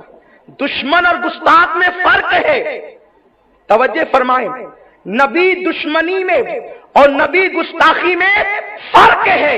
دیکھو عمر کے ہاتھ میں تلوار ہے کہ میں محمد کو قتل کر دوں گا، مگر یہ حلالی بچہ ہے، یہ دشمنی پر تلا ہے، لیکن عمر کی زبان سے پوری تاریخ میں جو ایمان لانے سے پہلے کی ہے، کبھی رسول اللہ کے لیے گستاخی کا جملہ نہیں سن سکتے۔ اللہ اکبر۔ اور یہی فرق ہے دشمن میں اور گستاخ میں کہ جو حلالی ہوگا وہ گستاخ نہیں ہوگا۔ اللہ اکبر۔ دو عمر ہیں، ایک عمر ابن ہشام اور ایک عمر ابن خطاب۔ حضور نے شب جمعہ میں دونوں کے لیے دعا کی، اے اللہ دونوں میں سے کسی ایک کو ایمان کی دولت عطا فرما اور اس کے بدلے اس کی وجہ سے اسلام کو عزت عطا فرما۔ دعا ابو جہل کے لیے بھی ہوئی اور دعا جناب عمر کے لیے بھی ہوئی، لیکن تاریخ گواہ ہے ابو جہل کو ایمان نہیں ملا اور حضرت عمر کو ایمان مل گیا۔ عمر دشمن تھے، گستاخ نہیں تھے۔ پتہ چلا دشمن کو ہدایت مل سکتی ہے، گستاخ کو ہدایت نہیں مل سکتی۔ تو جو موجودہ دور میں مشرکین جو بتوں کے پجاری ہیں، اس اصطلاح میں وہ میرے نبی کے دشمن ہیں، لیکن ہر دشمن رسول گستاخ نہیں، کیونکہ وہ اپنے طور پہ زندگی گزار رہے ہیں، حضور کی دعوت قبول نہیں کر رہے ہیں، مگر وہ گستاخی بھی نہیں کر رہے ہیں۔ تو جو حلالی ہوگا وہ نبی کی گستاخی، تو قریب قیامت جو نبی کے گستاخ بڑھ جائیں گے۔ کیوں بڑھیں گے؟ کیونکہ حلالی کم ہو جائیں گے اور لوگ کثرت کے ساتھ زنا سے پیدا ہوں گے، تو وہ نبی کی توہین کریں گے، گستاخیاں کریں گے۔ اب چاہے وہ کوئی ہو، چاہے سلمان رشدی جیسا ہو یا پھر قادیانی جیسا ہو یا پھر اور کسی طرح ہو، کوئی ہو، چاہے وہ انگریزوں کا پالا ہوا سلمان رشدی کالج کا نکلا ہوا ہو یا انگریز کا پالا ہوا کوئی دارالعلوم سے نکلا ہوا ہو، جو گستاخی کرے، قرآن وضاحت کے ساتھ کہتا ہے، میں قرآن پیش کر رہا ہوں، آپ برا نہیں مانے، میں قرآن پڑھ رہا ہوں۔ اللہ فرماتا ہے وَتُلِّمْ بَعْدَ ذَلِكَ ظَنِيمٌ، حبیب جس نے تجھے مجنون کہا، جس نے تیری شان میں توہین کی، وہ تو اپنے باپ کا بیٹا ہی نہیں ہے بلکہ وہ تو دوسرے کے نطفے سے ہے۔ اور مولوی اشرف علی تھانوی صاحب نے ترجمہ یہ کیا، میں ان کا ترجمہ پڑھ رہا ہوں۔ تھانوی صاحب لکھتے ہیں کہ حبیب جس نے تیری توہین کی وہ تو حرامی بچہ ہے، انہوں نے یہ لکھا، حالانکہ اعلیٰ حضرت نے جو ترجمہ کیا، ترجمے کی ندرت پہ قربان جائے، بات بھی کہی اور قلم کی لاج بھی رکھی، قرآن کے تقدس کو بھی سامنے رکھا۔ کہتے ہیں حبیب جس نے تیری توہین کی اس کی اصل میں خطا ہے، اس کی، یہ امام احمد رضا کا انداز ہے، یہ ان کا علم ہے، یہ ان کی علمی طہارت ہے، یہ ان کے قلم کی ندرت ہے کہ اس کی اصل میں خطا ہے۔ چاہے وہ کہہ لو چاہے یہ کہہ لو، دونوں ہم مانا ہے، لیکن قرآن کو کے ترجمے کو ملحوظ رکھتے ہوئے امام نے لکھا۔ تو بہرحال آقا فرماتے زنا کی کثرت ہوگی، آج زنا کی کثرت ہے۔ یہاں ایک پیغام دے کر کے پھر اپنی گفتگو کو آگے بڑھانا چاہتا ہوں۔ میرے پیارے آقا صلی اللہ علیہ وسلم کے پیارے دیوانوں، مسلمانوں یاد رکھیں، آج یہ جو کثرت زنا بڑھ رہا ہے، زنا کی کثرت بڑھ رہی ہے، اس کی وجہ یہ ہے کہ بیٹیاں بے پردہ گھوم رہی ہے، بچیاں جو ہے وہ پتلے اور باریک لباس پہن رہی ہے۔ معاذ اللہ، آج ایک بھائی اپنی بہن کے لیے انٹرنیٹ کا کنیکشن لا کر کے دیتا ہے، ایک شوہر اپنی بیوی کے ہاتھ میں موبائل لا کر کے دیتا ہے، اور پھر معاذ اللہ وہ سب کچھ نتائج سامنے ہیں جس کا ہم تصور نہیں کر سکتے۔ میرے آقا نے 14.5 صدیاں پہلے جو پیشن گوئی فرمائی تھی، جو غیب کی خبر عطا فرمائی تھی، آج لوگ اس کو ماتھے کی آنکھوں سے دیکھ رہے ہیں۔ اس لیے بے پردگی کا خاتمہ کرو، بے پردگی سے بیٹیوں کو بچاؤ، بے پردگی سے بہنوں کو بچاؤ، باریک اور پتلے لباس کا بائیکاٹ کرو، کیونکہ میرے آقا نے ارشاد فرمایا یہاں پر بہت سے بھائی بھی ہیں جن کی بہنیں ہوگی، یہاں کچھ شوہر ہیں جن کی بیویاں ہوگی، بہت سارے باپ ہیں جن کی بیٹیاں ہوگی۔ ہر ماں باپ ذمہ دار، ہر بھائی ذمہ دار، ہر شوہر ذمہ دار۔ میرے آقا فرماتے ہیں جس شوہر کی بیوی، جس باپ کی بیٹی، جس بھائی کی بہن بے پردہ بازاروں میں گھومتی ہے، پتلے اور باریک لباس پہنتی ہے اور وہ منع نہیں کرتے، ایسے لوگ دیوس ہے، اللہ نہ ان کی نمازیں قبول کرتا ہے نہ ان کی دعائیں قبول کرتا ہے۔ آپ کی بہن بے پردہ گھوم رہی ہے، آپ کی دعا قبول نہ ہوگی اگر آپ نے منع نہیں کیا، آپ نے اس کو سمجھایا نہیں، آپ کی عبادت قبول نہیں ہوگی۔ اگر عبادت کی قبولیت چاہتے ہیں، اگر عبادت کو مقبول بنانا چاہتے ہیں، یاد رکھنا نماز تو پڑھتے ہو مگر نماز کے ساتھ ساتھ نماز کی قبولیت کی فکر بھی تو کرو، نماز کی قبولیت کے حوالے سے کوشش بھی تو کرو۔ بیٹیاں بے پردہ گھومیں۔ آج معاذ اللہ اسکول اور کالجز سے جو ٹرپ جاتی ہے تفریح کے لیے، بیٹیوں کو اکیلا بھیج دیا جاتا ہے۔ کبھی بیٹیاں خلد آباد جا رہی ہے، کبھی پونا مہابلیشور جا رہی ہے، کبھی بمبئی گھومنے جا رہی ہے۔ آپ کو پتا ہے شرعی سفر کے لیے یعنی اگر 99 کلومیٹر سے زیادہ کا سفر ہے تو وہ شرعی سفر ہے، بغیر محرم کے عورت حج کا سفر بھی نہیں کر سکتی، اور ہم اپنی بیٹیوں کو اسکول اور کالج کی ٹرپوں میں یوں ہی روانہ کر دیتے ہیں۔ مجھے بتاؤ یہ اللہ کی لعنت برستی ہے ان ذمہ داروں پر۔ اس لیے اے میرے پیارے آقا علیہ السلام کے پیارے دیوانوں، اللہ سے ڈرو، اپنی فکر کو تبدیل کرو۔ مومن حالات کے تقاضے کے تحت اپنے آپ کو نہیں بدلتا، مومن حالات کو بدل دیتا ہے لیکن قرآن و سنت پر قائم رہتا ہے۔ میرے پیارے آقا علیہ السلام کے پیارے دیوانوں، تو بہت گفتگو لمبی نہ ہو جائے اس لیے میں اشارے دے کر آگے بڑھتا ہوں کہ آقا فرماتے ہیں کہ زنا کی کثرت ہوگی اور کثرت کے ساتھ زنا سے بچے پیدا ہوں گے۔ جب زنا بڑھے گا تو بچے بھی کثرت سے زنا سے پیدا ہوں گے۔ اور ایک بات یہاں بتا دوں، ہندوستان کی سرزمین پر تو کچھ لوگوں کا منصوبہ یہ ہے کہ مسلمانوں کو اس طریقے سے ذلیل کیا جائے کہ مسلم بچیوں کے شکم میں غیروں کے بچے پرورش پائے۔ اس مشن کو برسوں سے پھیلایا جا رہا ہے اور معاذ اللہ ہماری بچیاں آج اللہ اکبر غیر لڑکوں کے ساتھ اسکول اور کالجز میں افیئر کا شکار ہوتی ہے اور معاذ اللہ پھر اپنا سب کچھ کھو دیتی ہے۔ میں نہیں کہتا اسکول نہ پڑھاؤ، میں نہیں کہتا کالج نہ پڑھاؤ، میں نہیں کہتا یونیورسٹی نہ بھیجو، سب کرو لیکن اسلام کے قانون کی پابندی کے ساتھ کرو، پردے کی پابندی کے ساتھ کرو۔ اپنی بیٹیوں کے اندر غیرت فاطمی پیدا کر دو۔ اور سیدہ فاطمہ کے بارے میں آپ سن چکے ہیں، فاطمہ الزہرا سلام اللہ علیہا کی غیرت کا عالم یہ تھا کہ آپ کے سر کے دوپٹے کو بھی کبھی چاند و سورج نے نہیں دیکھا، اسی کو امام کہتے ہیں جس کا آنچل نہ دیکھا مو مہر نے، اس ردائے نزاہت پہ لاکھوں سلام۔ اس لیے میرے پیارے آقا کے پیارے دیوانوں، اللہ اس لعنت سے ہمیں بچائے۔ پھر میرے آقا فرماتے ہیں مرد کم ہو جائیں گے، عورتوں کی تعداد زیادہ ہو جائے گی، حتیٰ کہ ایک ایک مرد کی سرپرستی میں 50 عورتیں ہوں گی۔ ابھی یہ پیشن گوئی پوری نہیں ہوئی۔ ہمارے علماء اور فقہاء نے بالخصوص محقق عصر حضرت علامہ مفتی فیض احمد اویسی رحمت اللہ تعالی علیہ، جو تقریباً 2000 سے زائد کتابوں کے مصنف ہے، حضور مفتی اعظمین علیہ رحمہ کے خلیفہ ہیں، آپ فرماتے ہیں کہ ابھی یہ جو پیشن گوئی غیب کی خبر یہ ظاہر نہیں ہوئی، لیکن حالات ایسے بتاتے ہیں کہ بہت جلد ایسا دور آئے گا۔ اب یہاں ایک بات عرض کر دوں کہ جب یہ چھوٹی پیشن گوئی ہے، ابھی یہ پوری نہیں ہوئی تو ابھی وہ بڑی کہاں سے پوری ہوگی؟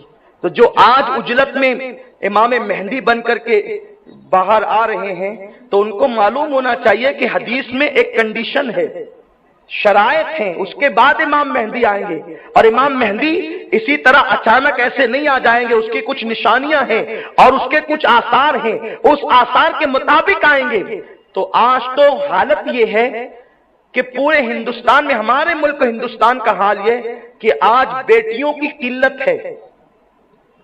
آج جگہ جگہ جو ہے وہ ہمارے ہندوستان کے جو حکومتی ادارے ہیں وہ یہ بورڈ لگا رہے ہیں کہ بیٹیوں کو پیدا ہونے دو، بیٹیوں کو پیدا ہونے دو، اور کل کہیں پر لکھا ہوتا آئی ملا زنم گھیو دے، ایسا کچھ لکھا ہوتا ہے، یعنی کہ ماں مجھے پیدا ہونے دے، میری پیدائش ہونے دے۔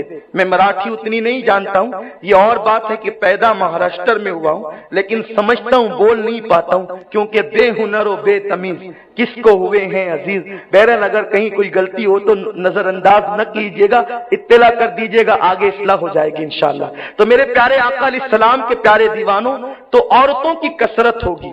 تو ہندوستان میں تو ابھی عورتوں کی کثرت فی الحال نہیں ہے، بلکہ بعض علاقے ہندوستان کے صوبہ جات ایسے ہیں جہاں کثرت ہے، اور بعض علاقے ایسے ہیں جیسے پنجاب وغیرہ کا علاقہ کہ وہاں پر تو لڑکے 50-50 سال کے ہو جا رہے ہیں لیکن ان کی شادیاں نہیں ہو پا رہی۔ کیوں نہیں ہو پا رہی پنجاب میں؟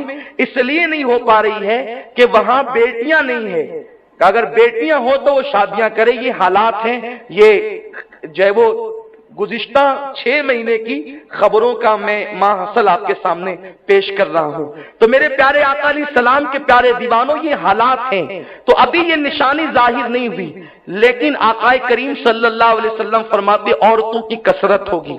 پھر اس کے بعد آقا فرماتے ہیں کہ بڑے دجال کے علاوہ، جو بڑا دجال ہوگا جو امام مہدی کے زمانے میں ہوگا، اس کے علاوہ آقا فرماتے ہیں میری امت میں 30 دجال کذاب پیدا ہوں گے جو نبوت کا دعویٰ کریں گے، جھوٹے نبوت کے دعوے دار ہوں گے۔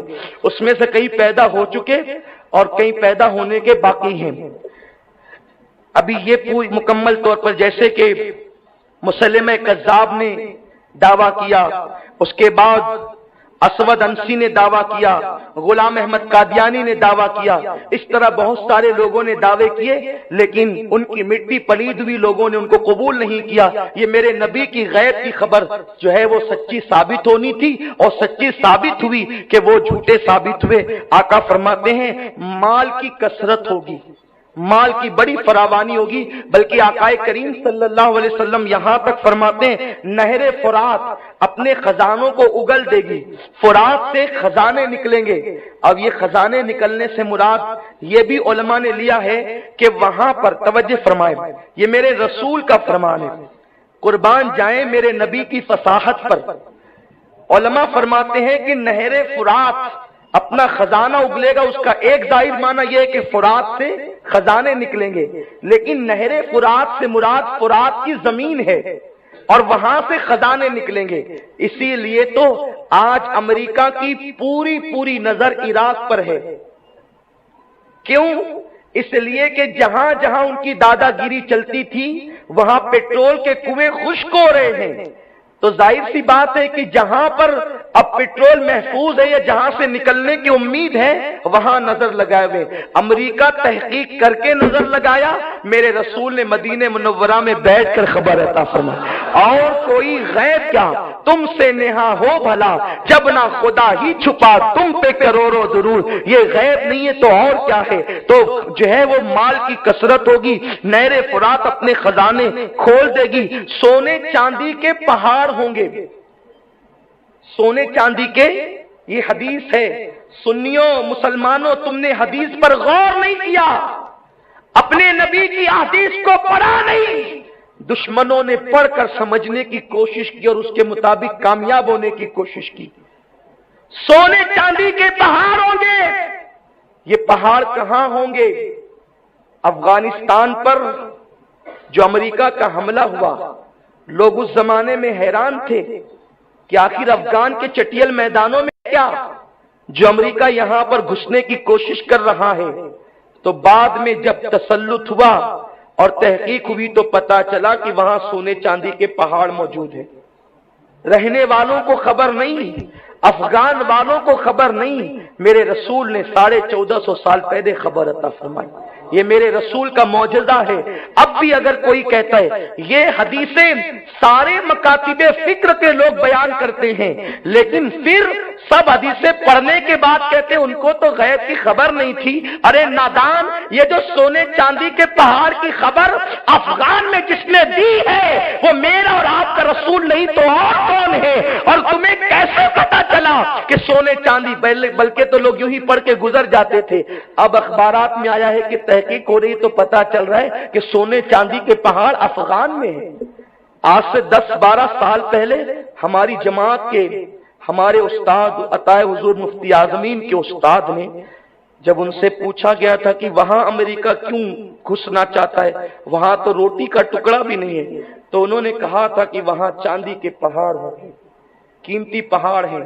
اس وقت تو لوگ یہ سوچتے تھے حضرت کیا فرما رہے ہیں، لیکن آج اخبارات نے انکشاف کیا تو لوگ حیران ہو گئے کہ مصطفیٰ کے غلاموں کی نظر اتنی دور تک دیکھتی ہے، سرکار کے غلاموں کی نظر اتنی دور تک دیکھتی ہے تو ان کی نگاہ کا عالم کیا ہوگا۔ اسی لیے کہتے ہیں قرآن پڑھو، جو جتنا زیادہ قرآن پڑھے گا اتنا زیادہ اس کا فہم بڑھے گا، اتنا زیادہ اس کی عقل بڑھے گی۔ تو میرے پیارے آقا علیہ السلام کے پیارے دیوانوں، اس کے بعد میرے سرکار فرماتے ہیں، اور آج پوری دنیا دولت مند ہو رہی ہے، پوری دنیا دولت مند ہو رہی ہے۔ بلکہ آپ دیکھیں نا، عربوں کو پہلے بیچارے اونٹ چراتے تھے، آج سب سے مالدار لوگ وہ کہلا رہے ہیں۔ بلکہ بیچاروں کے پاس جب تک اونٹ چراتے تھے اس وقت تک وہ سلامتی کے ساتھ تھے، جیسے پیٹرول آیا تو ان بیچارے اصل عربوں کو دیہاتوں میں دھکیل دیا گیا اور نجدیوں نے آ کر وہاں قبضہ کر لیا۔ لیکن بہت دنوں تک غاصبوں کی زندگی نہیں رہتی، اللہ تعالیٰ حقدار کو اس کا حق عطا فرما دیتا ہے۔ تو قیامت کی نشانی میں ایک نشانی یہ بھی ہے کہ ملک عرب میں کھیتی، باغ اور نہر جاری ہو جائے گی۔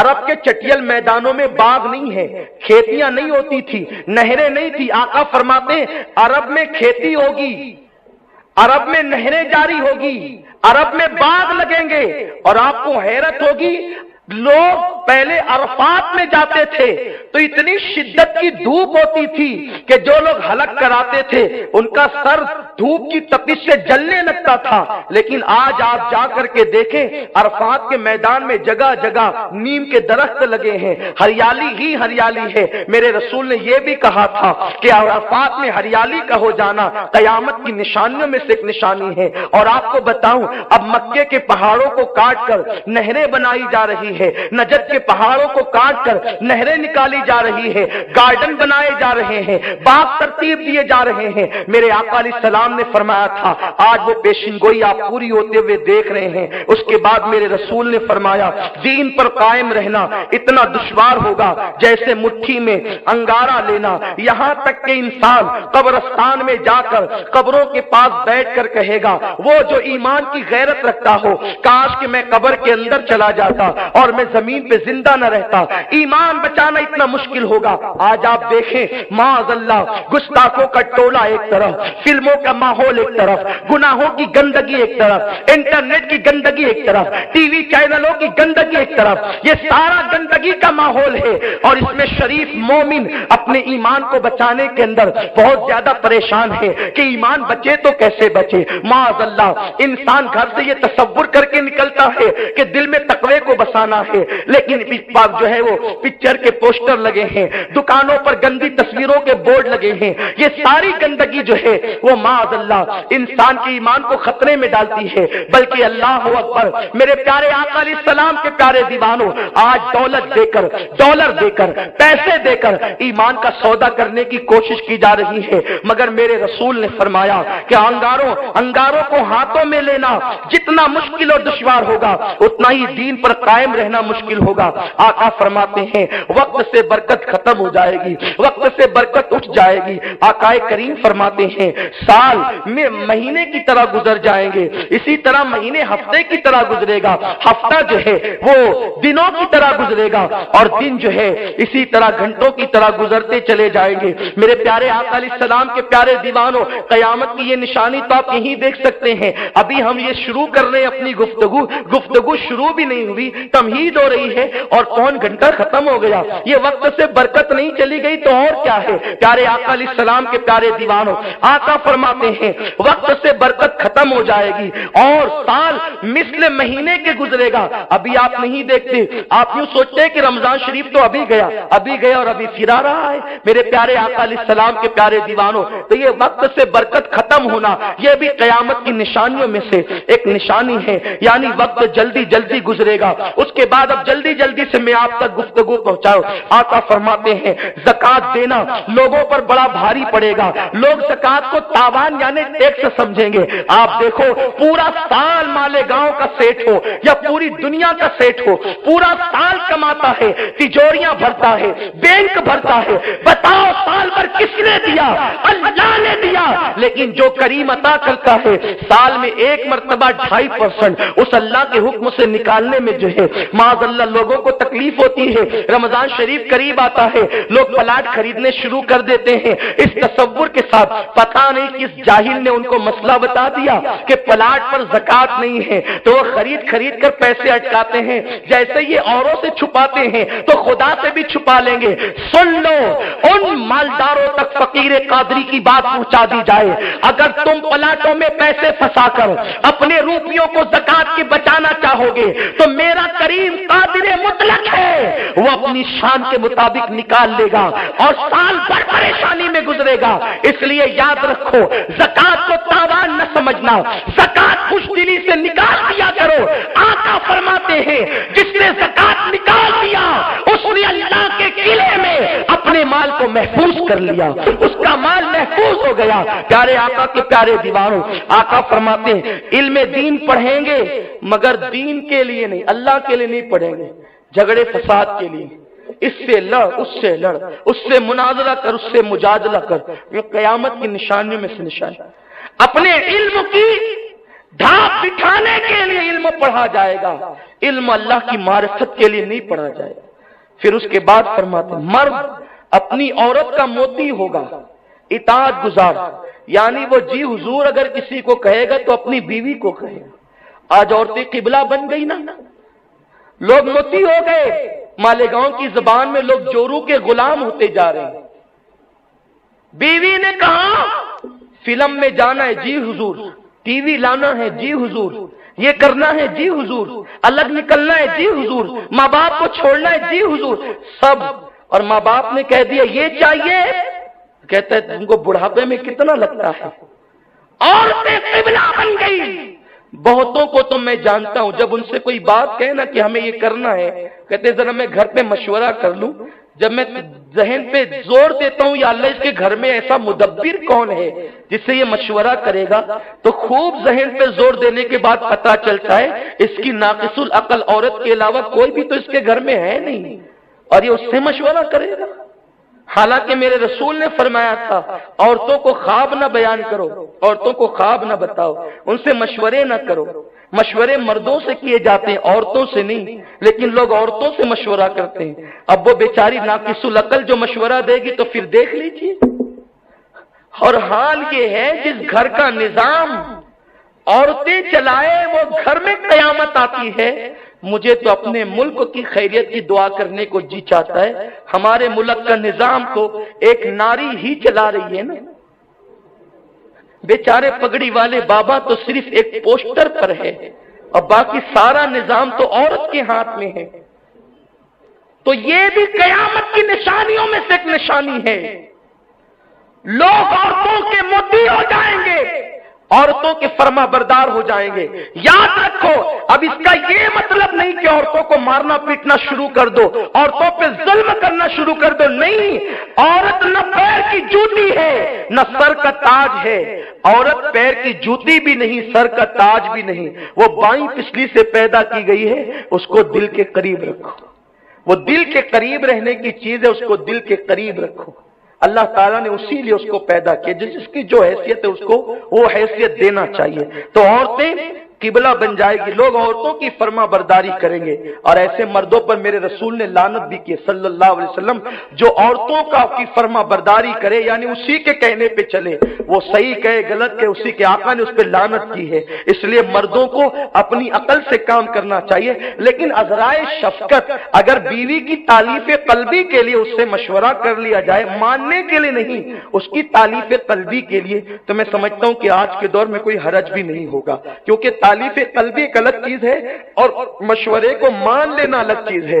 بھائی ماننے کی نیت سے الگ چیز ہوتی ہے اور تعلیف قلبی الگ چیز ہوتی ہے۔ پھر آقا فرماتے ہیں ماں باپ کی نافرمانی کی جائے گی، آج نہیں ہو رہا، بلکہ میرے سرکار نے یہاں تک فرمایا ماں اپنا آقا جنے گی، یعنی اولاد ماں کے ساتھ ایسا سلوک کریں گے جیسے آقا اپنے غلاموں کے ساتھ کرتے ہیں۔ آج ماں باپوں کو ڈانٹا جاتا ہے، ماں باپوں کو انگلی دکھائی جاتی ہے، ماں باپ کو آنکھ دکھائی جاتی ہے، جبکہ میرے رسول نے فرمایا ماں باپ سے گفتگو کرنے کا وقت آئے اپنے بازوؤں کو بچھا دو، اپنے کندھے ان کے سامنے یوں نہ مٹکاؤ۔ آقا فرماتے ہیں جب بات کرو تو نرمی سے کرو، اتنی میٹھی بات کرو کہ اللہ اکبر، جیسے غلام اپنے آقا سے بات کرتا ہے ویسے ماں باپ سے گفتگو کرو۔ کتنے لوگ یہ کرتے ہیں، کتنے لوگ ہیں آج ماں باپ کی نافرمانی عام۔ میرا عنوان یہ نہیں، اکثر ان عنوانات میں گفتگو کرتا رہتا ہوں، مجھے آپ کو امام مہدی دجال حضرت عیسیٰ علیہ السلام تک آج پہنچانا ہے اور اس پر گفتگو ختم کرنی ہے۔ اس کے بعد لوگ اپنے احباب سے میل جول رکھیں گے، دوستوں سے بڑا پیار ہوگا، باپ سے جدائی، دوستوں کے نام پہ ہزاروں روپے خرچ، باپ کے لیے نہیں۔ لوگ باپ سے جدا ہوں گے، دوستوں سے پیار کریں گے، پکنک پر جا رہے ہیں تو ہر جگہ یہی صاحب نکال کر دے رہے ہیں، لیکن جب باپ مانگے تو بھویں تن جاتی ہے۔ لیکن یہ بھی نہیں ہو کہ جب کہیں جا رہے ہیں تو دوسرے ہی کی جیب پر پورا بوجھ بن جاؤ اور خود جو ہے وہ پیسہ سنبھال کر رکھو۔ آقا کریم فرماتے ہیں جو بخیل ہے وہ جہنم سے قریب ہے، وہ اللہ کی رحمتوں سے دور ہے۔ آقا فرماتے بخیل کی زندگی بھی گھٹا دی جاتی ہے، جو بندہ اپنے دوستوں پر جائز خرچ کرتا ہے اللہ اس کی زندگی اور اس کے مال میں برکتیں عطا فرماتا۔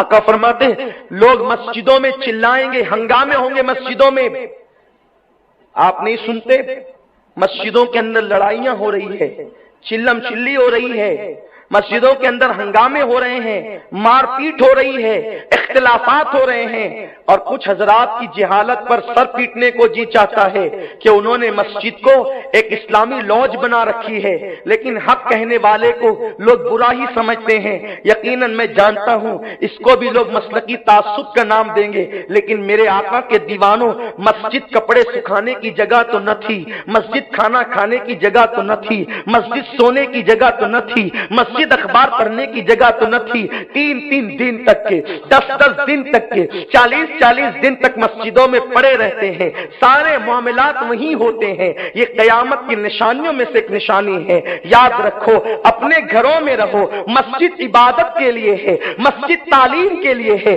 مسجد تبلیغ کے لیے ہے، وہاں گندگی کرنے کے لیے نہیں ہے۔ میرے پیارے آقا کے پیارے دیوانوں، وہاں کی چٹائیوں کو غلاظت سے سڑھانے کے لیے نہیں ہے، وہاں کی چٹائیاں بڑی مقدس ہے، لوگ اپنی پیشانیاں وہاں رکھتے ہیں، تو لوگ مسجدوں میں چلائیں گے، لوگ مسجدوں میں لڑتے ہیں، ہنستے ہیں، آوازیں بلند کرتے ہیں۔ آواز بلند کرنے کا مطلب یہ نہیں کہ خطبہ، جیسے میں بھی تقریر کر رہا ہوں آپ کہیں گے یہ بھی تو قیامت کی نشانی نہیں۔ آواز بلند کرنے کا مطلب یہ ہے کہ لوگ اپنی لڑائی جھگڑے کی آواز بلند کریں گے، اور جہاں تک تقریروں میں چلانے کی بات ہے، زور سے بولنے کی بات ہے، تو خطبہ کہتے ہی اسے ہیں جو زور سے جذبات میں دیا جاتا ہے۔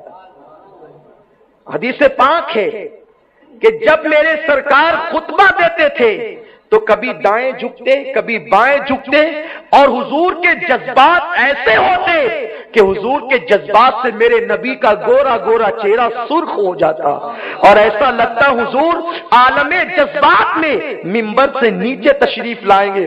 لوگ علماء اہل سنت کو تانا دیتے ہیں، یار تم لوگ چلا کر تقریریں کیوں کرتے ہو؟ نادان تقریر کہتے ہیں اس کو جو چلا کے کی جاتی ہے، خطاب کہتے ہیں اس کو جو چلا کے کیا جاتا ہے، خطبہ کہتے ہیں اس کو جو جذبات میں دیا جاتا ہے، اور جو دھیرے دھیرے ٹھہر ٹھہر کر گفتگو کی جاتی ہے وہ خطبہ نہیں کہلاتا، وہ کلام کہلاتا ہے، وہ بات چیت کہلاتی ہے۔ اب یہ اور بات ہے کہ غوث پاک کے شہروں کو، غوث پاک کے شہروں کو بغداد سے طاقت ملتی ہے تو یہاں کی آواز محلے میں گونج جاتی ہے، یہ الگ بات ہے۔ اور یہ ثبوت بھی ہمیں غوث پاک سے ملتا ہے کہ 70,000 کا مجمع ہوتا، پہلا بندہ قریب بیٹھ کر جیسے سنتا، آخری والا بھی ویسے ہی سنتا، یہ یوں ہی گفتگو میں نہیں۔ توجہ فرمائیں، یہاں یہ نقطہ دے رہا ہوں، شاید آپ کو یہ نقطہ آپ میری زبان سے پہلی بار سنیں۔ غوث پاک کے خطبے کی یہ کرامت ہے، غوث پاک کے خطبے کی، کہ پہلا آدمی سنتا 70,000واں وہاں بیٹھ کر دور سنتا۔ گفتگو کا ایسا کیوں نہیں؟ اگر آواز دور تک جاتی تھی تو اپنی خانقاہ میں بیٹھ کر کرتے تھے تو پورے بغداد میں کیوں نہیں گونجتی تھی؟ توجہ آپ کی توجہ ہے کہ نہیں؟ تو گفتگو کی آواز خانقاہ کے باہر نہیں جاتی تھی، لیکن خطبے کی آواز 70,000 تک پہنچتی تھی، جو 70,000 نمبر پر بیٹھا ہے کنارے اس تک۔ تو وہ کیوں پہنچتی تھی؟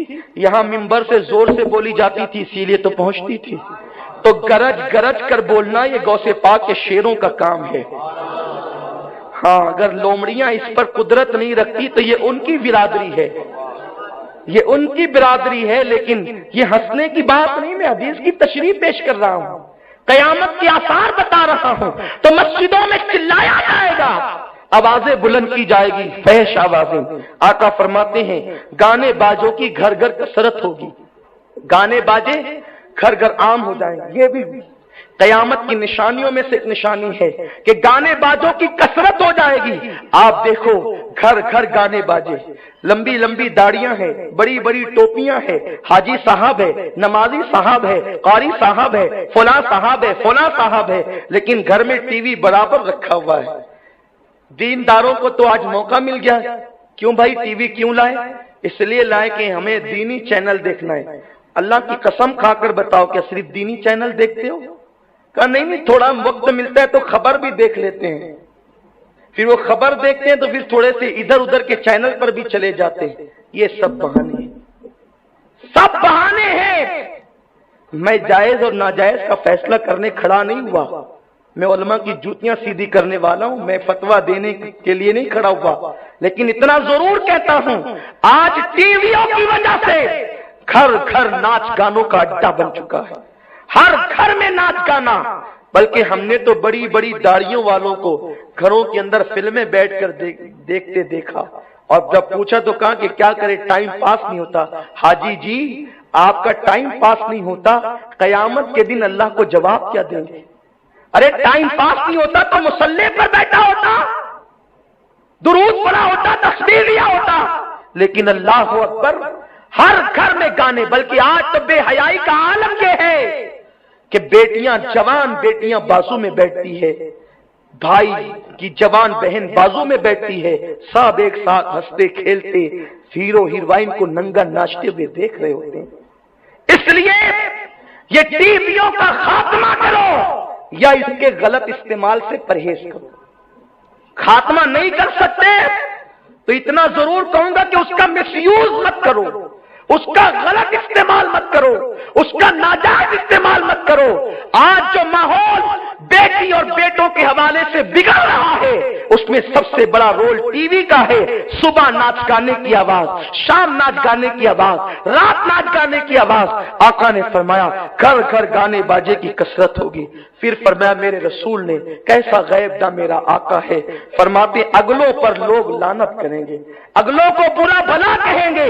آپ سن لیجئے تقریروں کو، کہتے ہیں وہ غریب نواز کو کیا سمجھتا تھا، وہ عبد القادر جیلانی کو کیا سمجھتا سمجھتا تھا؟ یہ فاتحہ دیتے ہو ہمارے بڑوں کو کیا سمجھتا تھا؟ اس طرح کی گندگی بکی جاتی ہے۔ نادان تو کہتے ان کو کیا سمجھتا تھا؟ تیرا وجود قیامت کی نشانی میں سے ایک نشانی ہے کہ میرے رسول نے کہہ دیا اگلوں پہ لعنت کی جائے گی، اگلوں کو برا بھلا کہا جائے گا۔ جیسے آج آپ دیکھ لیں کچھ لوگ نکلے 2.5% ابھی جلدی نوزائید ہیں اور کہتے ہیں کہ تقلید کرنا شرک ہے، حالانکہ امام اعظم کے دور سے لے کر آج تک کے تمام مسلمان اس پر متفق ہے کہ تقلید کسی امام کی کرنی ضروری ہے۔ آج تقلید کا انکار کر رہے، کہتے مولانا نعمان صاحب کو یعنی امام اعظم کو تو صرف 17 حدیثیں یاد تھی۔ اس طرح اگلوں پہ لعنت و ملامت یہ بھی قیامت کی نشانیوں میں سے ایک نشانی ہے۔ اے میری قوم کے جوانوں، اگلوں پہ لعنت مت کرنا ورنہ ہلاک ہو جاؤ گے۔ اگلوں کے پاس جتنا علم تھا اتنے علم کا آج تم تصور نہیں کر سکتے۔ ان کے پاس جو تقویٰ تھا اس تقوی کا ہم تصور نہیں کر سکتے۔ وہ رسول اللہ کے زمانے کے قریب تھے، آقا کے زمانے کے قریب تھے، اس لیے صحابہ تو 3 طلاق کو 3 مانے، یہ نوزائیدہ لوگ 3 کو 1، 3 طلاق 1000 طلاق بولے تو بھی 1، اس طریقے کی اپنی اٹکل پچو سے مسائل بنا رہے ہیں۔ تو یہ بھی قیامت کی نشانیوں میں سے ایک نشانی ہے۔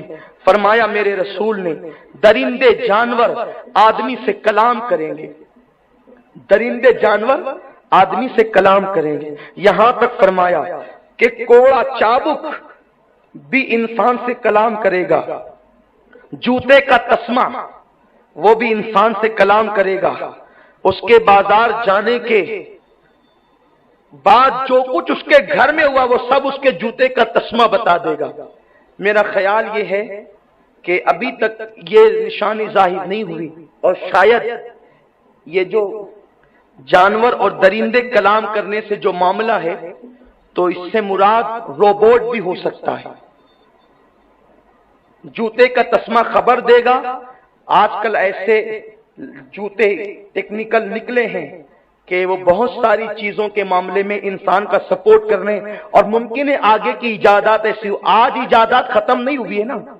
پہلے اگر آج سے 50 سال پہلے کوئی بولتا ہوگا کہ ایک ایسا موبائل نکلے گا جو بغیر وائر کے ہوگا اور آدمی گفتگو کرے گا اور چلے گا پھرے گا اور 7 سمندر پار گفتگو کرے گا، تو 50 سال پہلے کے لوگ بولتے ہوں گے جا پھینک مت۔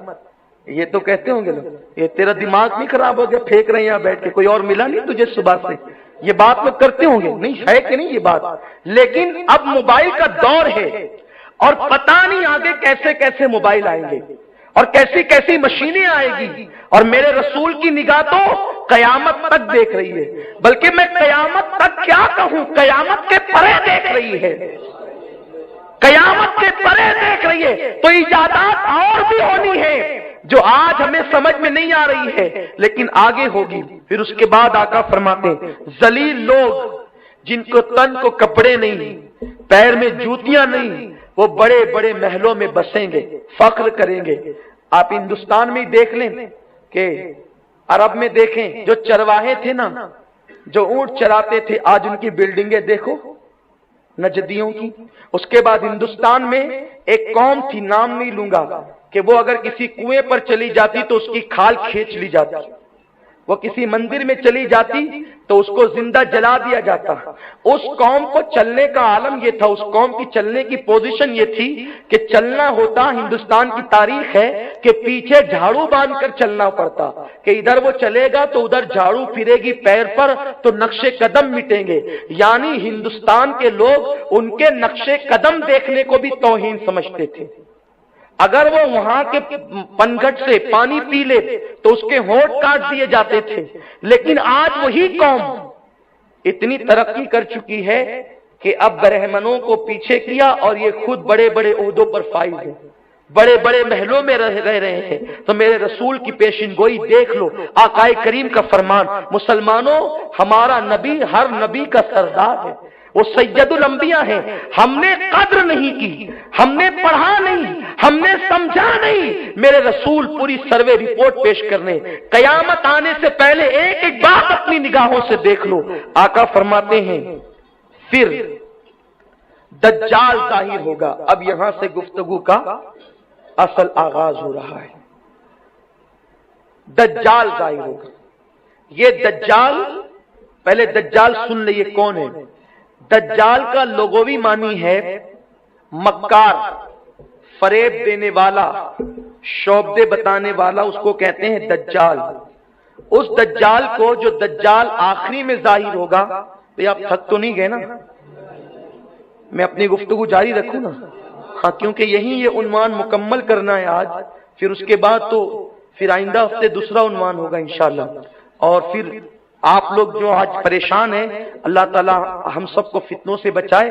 ایک آپ کو پہچان مل جائے کہ ہمیں کون سا عقیدہ قبول کرنا ہے. تو یہ دجال کو دجال اس لیے کہتے ہیں کہ یہ بڑا شعبدے باز ہوگا، بڑا مکار ہوگا، اس لیے اس کو دجال کہا گیا. یہ دجال جو ہوگا وہ کانا دجال ہوگا. ابھی کچھ لوگ جو ہے نا، ایک بچے کی تصویر پھرا رہے تھے، اس کی پیشانی میں ایک ہی آنکھ تھی، اور سب کہہ رہے تھے بھئی دجال پیدا ہو گیا، دجال پیدا ہو گیا. ایسا لگتا تھا جیسے وہ مبارکباد دے رہے ہو ایک دوسرے کو.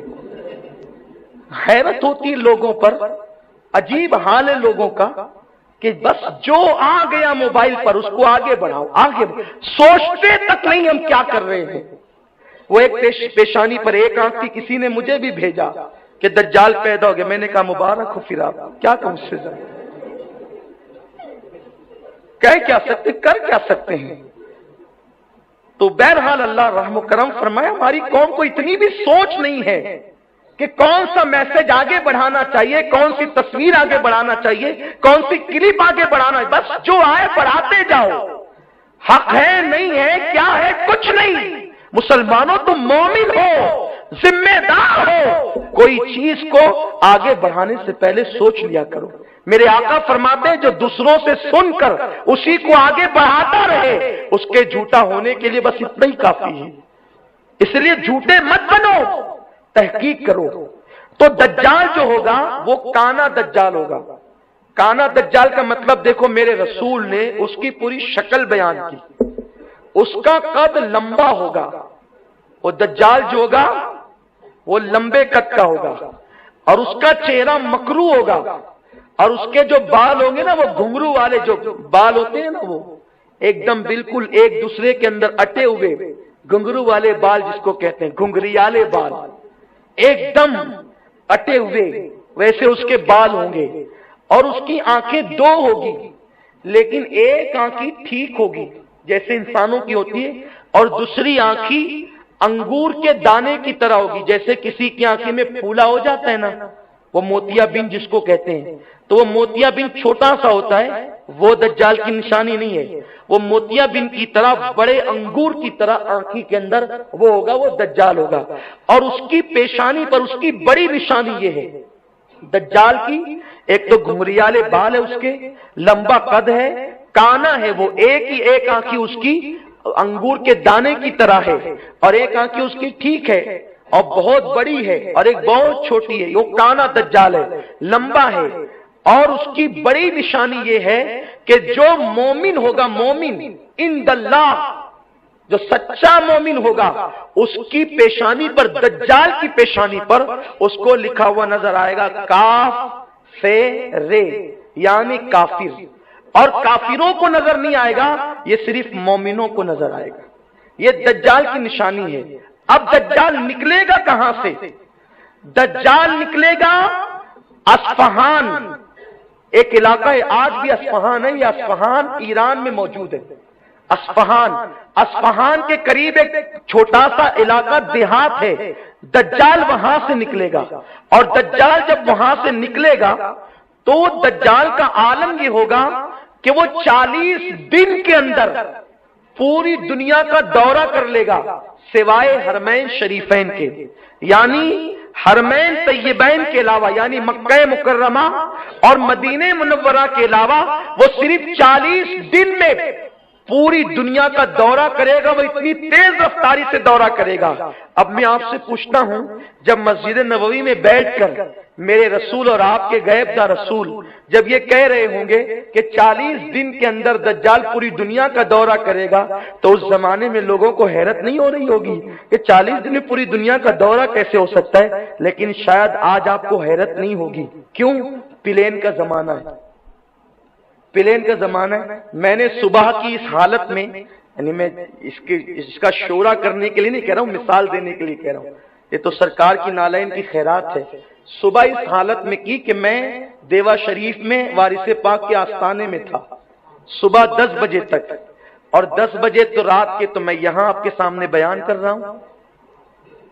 یعنی زمانہ کیسا سمٹ گیا ہے۔ اور ابھی جو فلائٹ ہے تو وہ تو 1500 کلومیٹر کی رفتار سے جو ہے وہ چلتی ہے، لیکن ابھی ایک ایسا پلین تیار ہو رہا ہے، لوگ کہتے ہیں 2020 تک، جو صرف 2 گھنٹے میں بمبئی سے جدہ تک پہنچائے گا اور 4.5 گھنٹے بمبئی سے انگلینڈ تک پہنچائے گا، ایسا سنا گیا ہے۔ اب بتائیں کہ جب اس زمانے میں ایسے ایسے پلین ایجاد ہو رہے ہیں تو دجال کے آنے تک کے کتنے پلین ایجاد ہوں گے؟ اور ایک بات آپ کو بتاؤں، بعض محدثین نے یہ روایت بیان فرمائی کہ میرے رسول نے فرمایا کہ جو دجال کی سواری ہوگی، توجہ آپ کی، یہ میرے نبی کی شان ہے، غیب دا نبی کی شان۔ ابھی دجال ظاہر نہیں ہوا، برصدیاں تھی، اور میرے رسول مدینہ منورہ میں بیٹھ کر کہہ رہے تھے دجال کی جو سواری ہوگی اس کے ایک بازو سے دوسرے بازو کا فاصلہ تقریباً جو ہے وہ 20 ہاتھ کا ہوگا۔ کتنا؟ 20 ہاتھ۔ یعنی اب بتائیں کہ گھوڑے کے اتنے بازو ہوتے ہیں، ایسے ایک پر سے دوسرے پر کا فاصلہ کتنا ہوگا؟ 20 ہاتھ کا۔ کتنا؟ 20 ہاتھ کا۔ یہ پلین کی نشانی نہیں ہے تو اور کیا ہے؟ اور ظاہر سی بات ہے کہ دجال جس پلین سے گھومے گا تو وہ بہت بڑا پلین بھی بنوا سکتا ہے، کیونکہ آگے پتہ نہیں کیسے کیسے آئیں گے۔ تو آقا فرماتے ہیں وہ 40 دن میں پوری دنیا کا دورہ کرے گا، لیکن وہ مدینہ منورہ نہیں آ سکے گا، مکہ مکرمہ نہیں آ سکے گا۔ لوگ کہتے ہیں ہم نبی کی طرح، نبی ہماری طرح نادان، تیرے نبی کے شہر کی طرح تو نہیں ہو سکتا کہ رسول اللہ کے شہر میں جانے کی اس کی طاقت نہیں ہوگی۔ اور جب وہ جائے گا تو اس وقت تو اب یہاں توجہ سے سنیں، جب دجال کا ظہور ہوگا تو اس وقت تو مدینہ منورہ فصیل والا مدینہ شریف بنا ہوا ہوگا، اور اس فصیل میں تقریباً 7 دروازے ہوں گے، اور ہر دروازے پر ایک فرشتہ کھڑا ہوگا، ہر دروازے پر ایک فرشتہ کھڑا ہوگا۔ دجال اندر جانے لگے گا تو فرشتہ اس کو مار کر کے بھگا دے گا۔ لیکن آج مدینہ منورہ کے اندر کوئی فصیل نہیں ہے، سرکار کی نالین کے صدقے تقریباً 6 مرتبہ اب تک مجھے حاضری کا موقع ملا، لیکن میں نے اب تک کوئی فصیل نہیں دیکھی۔ اس سے پتہ چلا کہ آج کی تاریخ میں دجال کا وقت ابھی نہیں آیا، کیونکہ رسول اللہ نے جو دجال کا زمانہ فرمایا کہ وہ فصیل ہوگی، اور فصیل میں 7 دروازے ہوں گے، اور ہر دروازے پر فرشتہ ہوگا، اور فرشتہ دجال کو مار کر کے بھگائے گا۔ اسی طرح مکہ میں بھی آنے نہیں دیا جائے گا۔ جو دجال 40 دن تک کے دورہ کرے گا، اس کا پہلا دن 1 سال کے برابر، دوسرا دن 1 مہینے کے برابر، تیسرا دن 1 ہفتے کے برابر، اور پھر چوتھے دن سے ریگولر، جیسے 24 گھنٹے کا ایک دن ہوتا ہے ویسے ہی دن ہوں گے۔ یہ جو دجال ہوگا اس کا فتنہ بڑا شدید ہوگا۔ میرے آقا فرماتے ہیں، اللہ کے رسول نے فرمایا کیا میں تمہیں ایسا عمل نہ بتاؤں کہ اگر تم اس کو کرو تو تم دجال کے فتنے سے محفوظ رہو؟ صحابہ نے کہا یا رسول اللہ بالکل بتائیں۔ تو آقا فرماتے ہیں جو ہر جمعہ کو سورہ کہف کی تلاوت کرے گا وہ دجال کے فتنے سے محفوظ ہوگا۔ تو یہ جو کانا دجال ہوگا یہ شعبدے باز ہوگا۔ جب یہ ظاہر ہوگا تو پہلے یہ نبوت کا دعویٰ کرے گا، کہے گا کہ میں نبی ہوں معاذ اللہ، اور نبوت کا دعویٰ کر کے بھی اس کا پیٹ نہیں بھرے گا تو وہ کہہ دے گا کہ میں خدا ہوں، اور پھر اس کے پاس ایسی جادو کی طاقت ہوگی کہ وہ شعبدہ دکھائے گا، یعنی وہ لوگوں کی آنکھوں پر جادو کرے گا تو گدھے اور کتے اس کو اپنے ماں باپ دکھنے لگیں گے۔ بھائی جادو آنکھ پر ہو جائے تو کچھ بھی دکھے گا، وہ ماں باپ کو اس کے زندہ نہیں کر سکے گا، لیکن آنکھوں پہ جادو کر کے گدھے اور کتے فرشتے کو ماں باپ کی شکل میں دکھا دے گا تو آدمی سمجھے گا کہ میرے ماں باپ کو اس نے زندہ کر دیا. وہ شوبدہ کرے گا آنکھوں پر تو اچانک چٹیل میدان درختوں میں باغات میں تبدیل ہوں گے, اور وہ اشارہ کرے گا تو شوبدے کی وجہ سے آنکھوں کو یوں لگے گا پانی وہ برسائے گا نہیں, لیکن آنکھوں کو یوں لگے گا پانی برس رہا ہے. لوگ اس کے ساتھ ہوتے چلے جائیں گے, لوگ اس پر جو ہے وہ فدا ہوتے چلے جائیں گے, اور وہ ایک باغ اور ایک آگ ساتھ میں لے کر کے چلے گا. جو اس پر ایمان یعنی جو اس کی بات کو مانے گا وہ اس کو باغ میں ڈال دے گا جو دراصل جہنم ہوگی, اور جو اس کی بات نہیں مانے گا وہ اس کو آگ میں ڈال دے گا جو دراصل سچا باغ ہوگا ایمان والوں کے لیے. پیارے آقا علیہ السلام کے پیارے دیوانوں, تو یہ دجال ہنگامہ مچائے گا.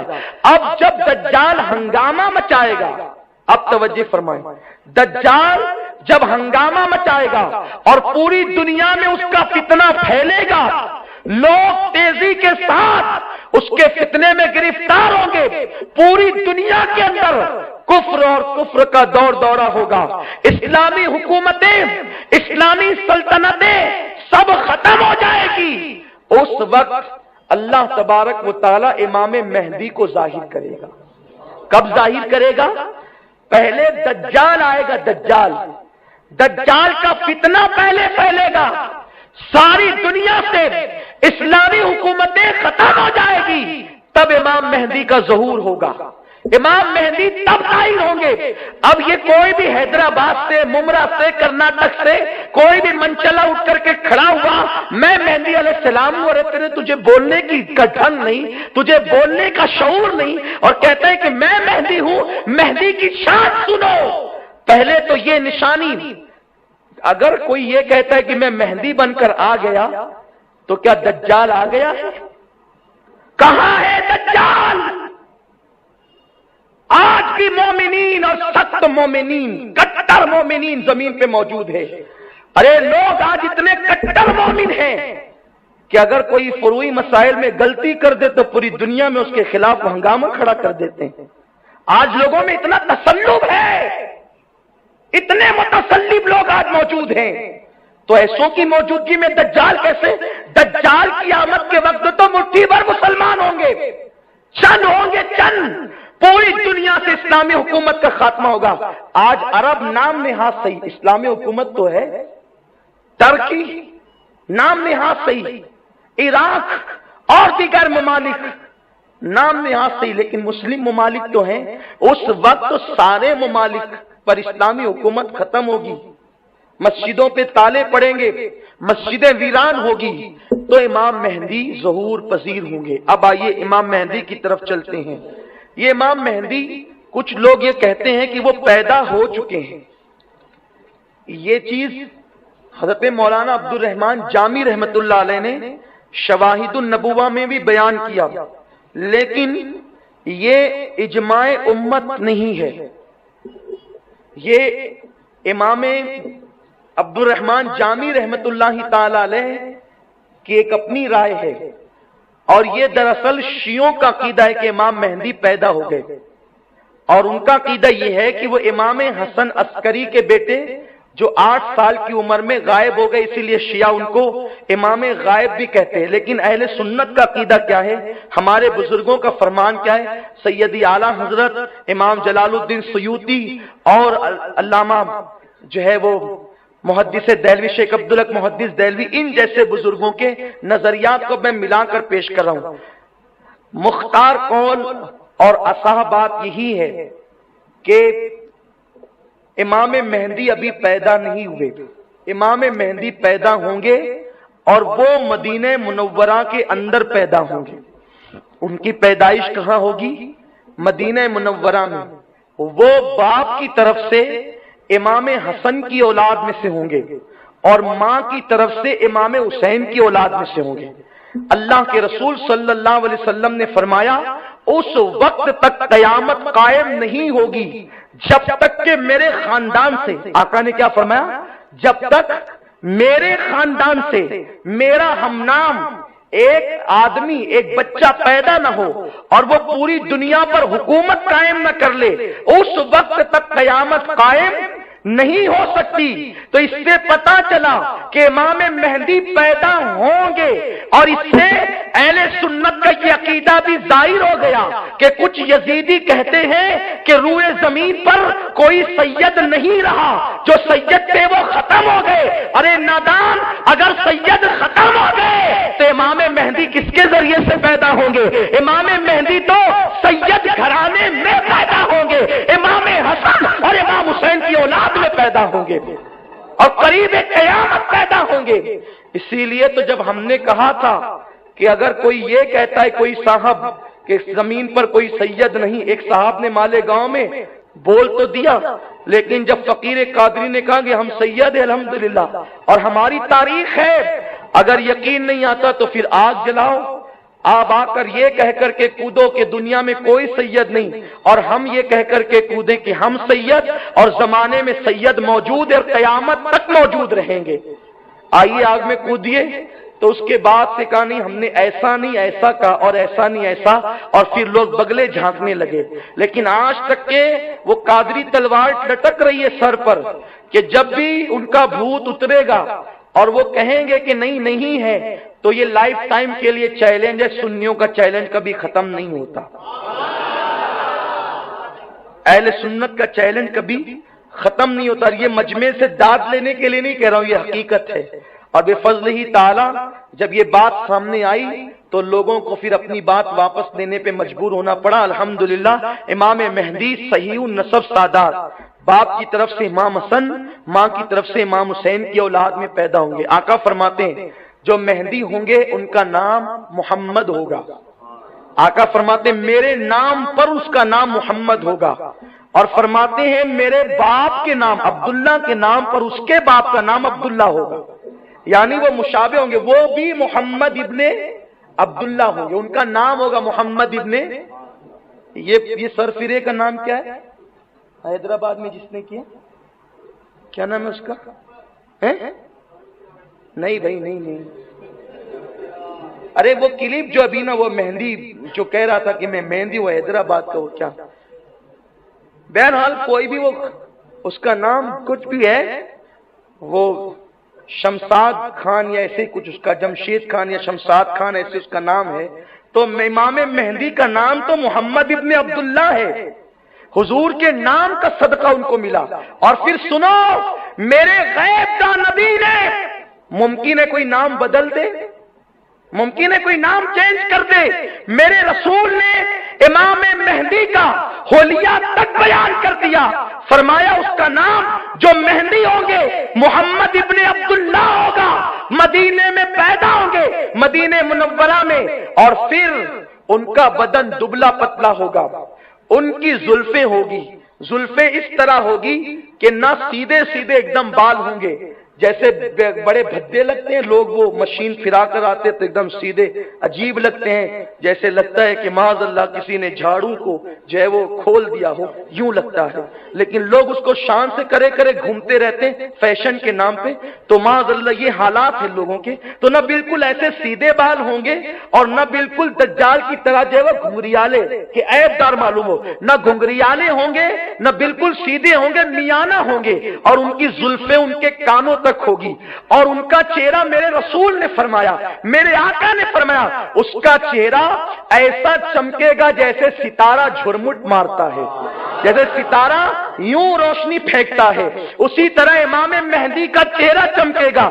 ہم اگر ان کو دیکھیں کلپ پر، اس صاحب کو جس صاحب نے جو ہے وہ اعلان کیا ہے مہدی ہونے کا، تو دیکھ کر یوں لگتا ہے جیسے لعنت برس رہی ہو، اور جب اس کی تحقیق ہم نے کی ہے تو پتا چلا کہ اس نے ایک کے بعد ایک 4 بیویاں کی، اور چاروں اس کو چھوڑ کر چلی گئی کہ یہ آدمی اس لائق نہیں ہے کہ اس کے ساتھ زندگی گزاری جائے، اور تقریباً کئی درجنوں کیس اس کے نام کے اوپر درج کیے گئے ہیں۔ کبھی بابا گیری کے نام پر اس پہ کیس ہوا، کبھی پلاٹ کے نام پہ کیس ہوا، کبھی فلم بنانے کے لیے ایک عورت سے کچھ لاکھ روپے اس نے ایڈ لیا۔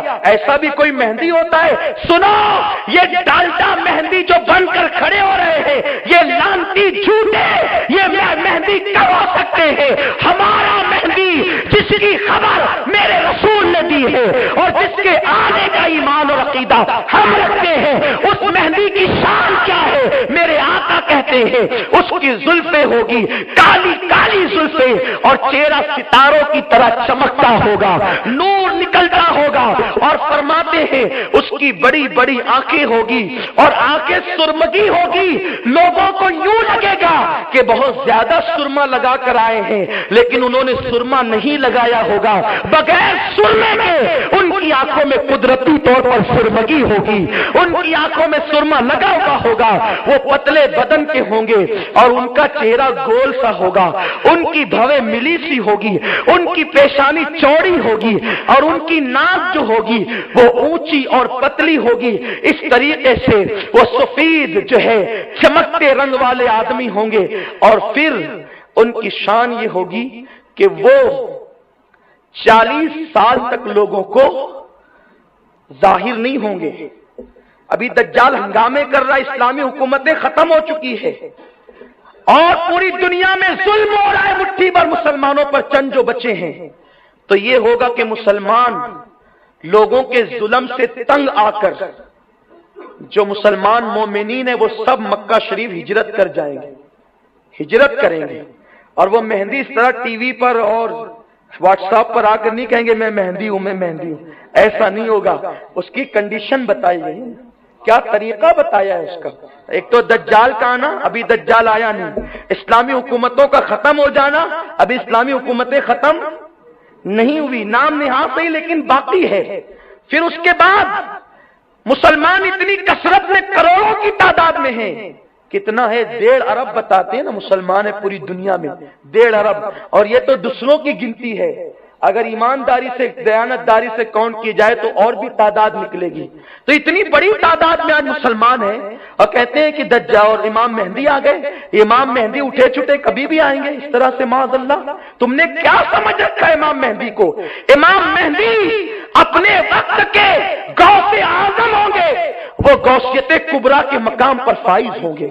امام مہدی کی شان یہ ہے کیونکہ امام حسن عسکری کے بعد سے لے کر میرے آقا غوث پاک تک، اور غوث پاک کا زمانہ وصال سے لے کر ظہور مہدی تک مقام غوثیت کبریٰ کے منزل پر میرے غوث فائز ہیں، اور جب مہدی ظاہر ہوں گے تو میرے غوث اپنی اس غوثیت کبریٰ کو ان کے سپرد کر دیں گے۔ اس کے چہرے پر تو داڑھی بھی نہیں ہے، خبیث کے چہرے پر کیا کہیں، انا للہ و انا الیہ راجعون۔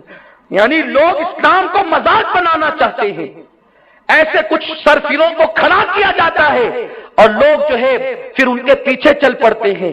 امام مہدی کی داڑھی میرے رسول نے بتائی، مہدی کی داڑھی بڑی گھنی ہوگی، وہ گھنی داڑھی والے ہوں گے، ان کی داڑھی بدلا پتلا بدن، بڑی بڑی سرمگی آنکھیں، ستارے کی طرح چمکتا چہرہ، ملی ہوئی بھویں، گول چہرہ، چوڑی پیشانی، اور اس کے بعد بڑی سی گھنی داڑھی، 40 سال تک ظاہر نہیں ہوں گے۔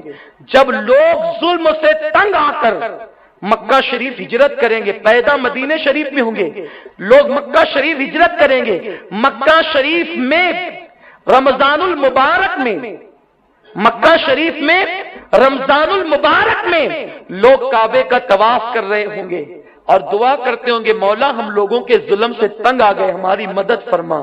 تو ندا آئے گی تم میں مہدی موجود ہے، اس کا نام محمد ابن عبداللہ ہے۔ تو لوگ ان کو ڈھونڈیں گے اور چہرہ دیکھ کر پہچان جائیں گے کہ ہم میں سب سے زیادہ حسین نورانی چہرے والے صاحب وجاہت صاحب جلالت یہ شخصیت ہے، تو لوگ ان کے ہاتھ پر بیعت کریں گے۔ اس طرح لوگ ان پر بیعت کریں گے۔ امام مہدی رضی اللہ تبارک و تعالی عنہ ان کی بیعت لے کر ان مسلمانوں کو، ایک روایت کے مطابق جن کی تعداد 313 ہوگی، ایک روایت کے مطابق 70 ہوگی، واللہ عالم ورسولہ عالم، بہرحال جتنی بھی تعداد ہوگی وہ اس تعداد کو لے کر ملک شام تشریف لائیں گے، یعنی اب وہ دین کی اشاعت کریں گے۔ لوگ چونکہ دجال سے متاثر ہو گئے تھے، عورتیں قریب ہو گئی تھی، بلکہ مسلمانوں یہ بھی ہے جب کوئی غلط چیز آئے نا تو اس کو دیکھنے بھی مت جایا کرو۔ میرے آقا نے فرمایا کچھ مومنین یہ کہہ کر جائیں گے کہ چلو دجال کو دیکھ کے آتے ہیں کیسا ہے، اور دیکھنے جائیں گے تو اسی کے ہو جائیں گے۔ اس لیے غلط چیزوں کو دیکھنے بھی مت جایا کرو، مجمع بڑھانے بھی مت جایا کرو، کیونکہ آقا فرماتے ہیں کہ جو جن کا مجمع بڑھائے وہ انہی میں سے ہوتا ہے۔ تو اس دجال کے پاس نہ جائیں اور دجالوں کے پاس بھی نہ جایا کریں، کیونکہ انہی میں سے ہو سکتے ہو۔ وہاں لعنت برسے تو اس وہ لعنت تم پہ بھی پڑ سکتی ہے۔ تو لوگ دجال کو دیکھنے جائیں گے، اسی کے ہو جائیں گے، تو ادھر لوگ دجال سے متاثر ہوں گے، ادھر امام مہدی جن کی عمر 40 سال ہو چکی ہوگی، لوگ ان کے ہاتھ میں بیعت کر کے اب اسلام کی اشاعت کریں گے۔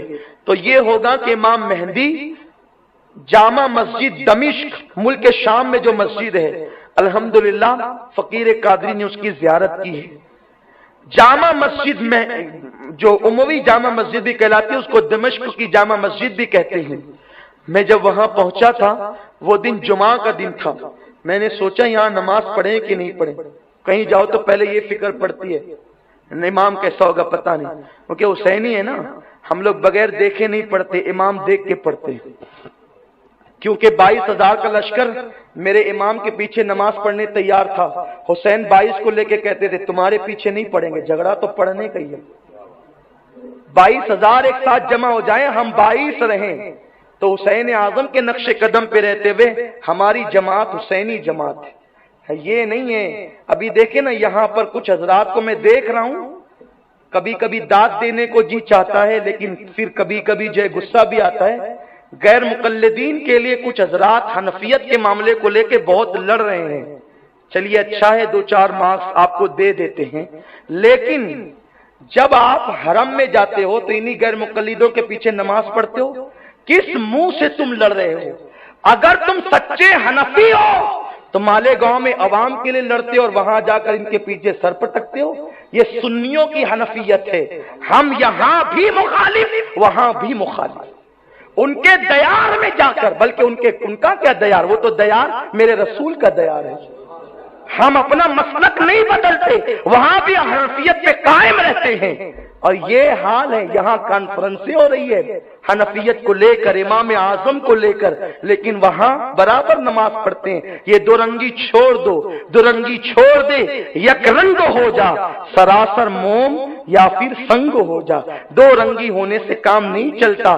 حنفی ہو تو جیسے مالیگاؤں میں حنفیت ہے ویسے مکے میں بھی حنفیت بتاؤ، مدینہ منورہ میں بھی بتاؤ۔ ارے ہم لوگ دھکے کھاتے ہیں لیکن دامن حنفیت نہیں چھوڑتے۔ الحمدللہ یہ ہمارا تسلب ہے، لیکن ہم صرف فروعی مسائل کی بنیاد پر نمازیں ترک نہیں کرتے، بلکہ وہ ہمارے نبی کے گستاخ ہیں، اس لیے ان کے پیچھے نماز نہیں پڑھتے۔ بہرحال یہ ایک الگ عنوان ہے۔ تو عرض یہ کر رہا تھا کہ دمشق کی جامع مسجد میں جب میں پہنچا تو سوچا کہ نماز پڑھوں کہ نہیں پڑھوں، جمعہ کا دن تھا، لیکن جب مؤذن آیا تو میرے دل کی بانچیں کھل کھل گئی۔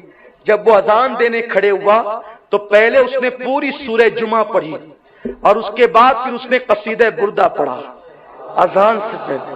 میں سمجھ گیا ہمارے یہاں تو صرف ایک درود پڑھا جاتا ہے، یہ تو کہیں اشعار پڑھ رہا ہے، اور دیر تک وہ قصیدہ بردہ ڈوب کر عربی لہجے میں پڑھتا رہا، میرا دل خوش ہوتا رہا۔ اور اس کے بعد پھر ہم نے وہاں پر اس وقت جماعت کے ساتھ نماز پڑھی۔ یہاں کے کچھ لوگ بھی تھے ہمارے ساتھ موجود تھے، بہرحال وہ ایک الگ تفصیل ہے، اس کا ایک الگ سفر نامہ ہے، پھر کبھی انشاءاللہ۔ تو وہاں امام مہدی فجر کا وقت ہوگا، سنتیں ادا کی جا چکی ہوگی۔ دیکھو کتنی تفصیل سے بتایا میرے رسول نے، ہمارے آقا نے کتنی تفصیل سے بتایا۔ امام مہدی سنت پڑھ چکے ہوں گے، جماعت قائم ہونے والی ہوگی، اقامت بھی ہو چکی ہوگی۔ اس وقت کالی اور سیاہ رات ہوگی، اس رات کو کالی رات ہوگی۔ دمشق کی جامع مسجد، جو دمشق کی جامع مسجد ہے، اس کے مشرقی مینارے پر، شرقی مینارے پر حضرت عیسیٰ علیہ السلام کا نزول ہوگا۔ آپ آئیں گے تو اس وقت آپ کی عمر بھی 35 یا 40 سال کی ہوگی، اور آپ کی بھی زلفیں ہوں گی، اور آپ کی زلفوں سے پانی موتی کی طرح ٹپکتا ہوگا، یوں لگتا ہوگا جیسے ابھی غسل کر کے نیچے اتر رہے ہیں۔ جیسے حضرت عیسیٰ علیہ السلام کو امام مہدی دیکھیں گے تو حضرت امام مہدی پیچھے ہٹ جائیں گے، کیونکہ امام مہدی نبی نہیں ہے، کیونکہ ختم نبوت میرے آقا پر ہے، حضور خاتم النبیین ہے۔ حضرت عیسیٰ علیہ السلام آئیں گے نبی کی حیثیت سے نہیں، نبی رہیں گے، نبوت ختم نہیں ہوگی ان کی، نبی رہیں گے لیکن نبی کی حیثیت سے نہیں آئیں گے، امتی کی حیثیت سے آئیں گے۔ اور ابھی پتہ چل جائے گا آپ کو کہ ان کس انداز سے وہ رہیں گے۔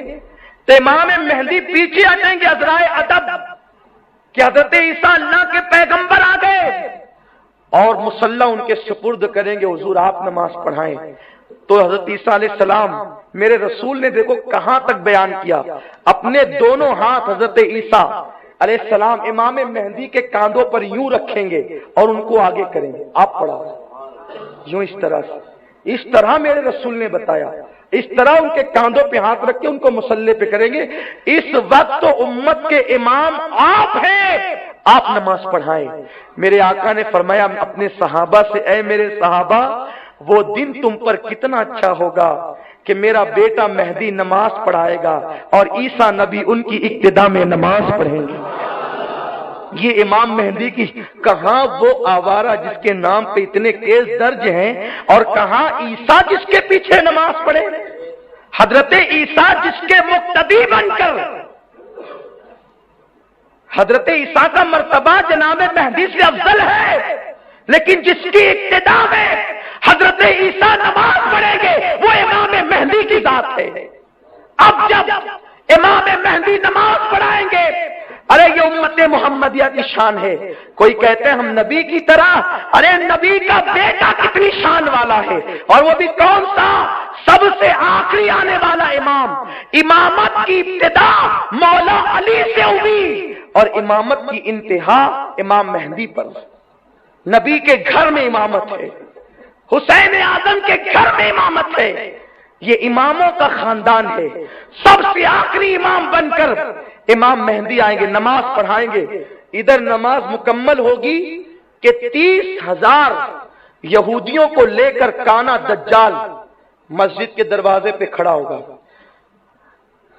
اب کانا دجال جب آئے گا تو حضرت عیسیٰ علیہ السلام کی سانس سے، ایسے آپ سانس لیں گے تو آپ کی سانس کی برکت سے دجال پگھلنے لگے گا، اور لڑائی ہوگی، جم کر لڑائی ہوگی، خوب لڑائی ہوگی، ایسی لڑائی ہوگی اللہ اکبر کہ یہود مارے جائیں گے۔ آقا علیہ السلام کی حدیث ہے کہ اگر یہودی کسی پتھر کے پیچھے چھپا ہوگا تو پتھر مسلمان کو کہے گا، اے مسلمان ادھر آ، میرے پیچھے یہودی چھپا، اس کو قتل کریے، بہت دنوں سے ہنگامے کر رہے تھے۔ یعنی اس وقت تو پورا ماحول ان کے خلاف ہوگا، یہودی کچلے جائیں گے، بیت المقدس پر اسلام کا پرچم لہرائے گا، اسلام کا پرچم امام مہدی اور جناب عیسیٰ لہرائیں گے، اور کانے دجال کو بیت المقدس کے قریب ایک گاؤں ہے چھوٹا سا جو آج بھی موجود ہے، وہاں پر دجال قتل کیا جائے گا، جہنم رسید ہوگا، اور اس کے بعد پھر امام مہدی بیت المقدس کو اسلام کی راجدھانی بنائیں گے، اسلامی راجدھانی۔ چونکہ مدینہ منورہ کے اندر زلزلے بھی آئیں گے تو جتنے منافقین ہوں گے وہ سب بھاگ جائیں گے اور دجال کے ساتھ ہو جائیں گے، اور جو مومنین ہوں گے وہ امام مہدی کے ساتھ آ جائیں گے، اور پھر آپ کا پایہ تخت راجدھانی بیت المقدس جو آج یہودیوں کے قبضے میں ہے، اسرائیل کے قبضے میں، وہاں اسلام کا پرچم لہرے گا، اور وہیں پر امام مہدی رہیں گے۔ پھر یہ ہوگا چین، ہندوستان، پاکستان، ترکی، اور اس طرح سے دنیا کے جتنے ممالک پر کافروں کی حکومت تھی، وہ ان سے حضرت عیسیٰ علیہ السلام اور امام مہدی مل کر، دونوں مل کر جنگ کریں گے، اور یہاں بھی بھیجیں گے اپنی افواج کو، اور عالمی سطح پر جنگ ہوگی۔ جب امام مہدی آئیں گے عالمی سطح پر وہ جنگ کریں گے، یعنی پوری دنیا میں عالمی جنگ ہوگی۔ یہ غالباً تیسری عالمی جنگ ہوگی، 2 جنگیں تو ہو چکی عالمی، اب تیسری عالمی جنگ ہوگی، اور اس کے بعد قیامت قائم ہوگی، تو پوری دنیا میں جنگ ہوگی، اور اس جنگ کے اندر 6 لاکھ لوگ قتل کیے جائیں گے۔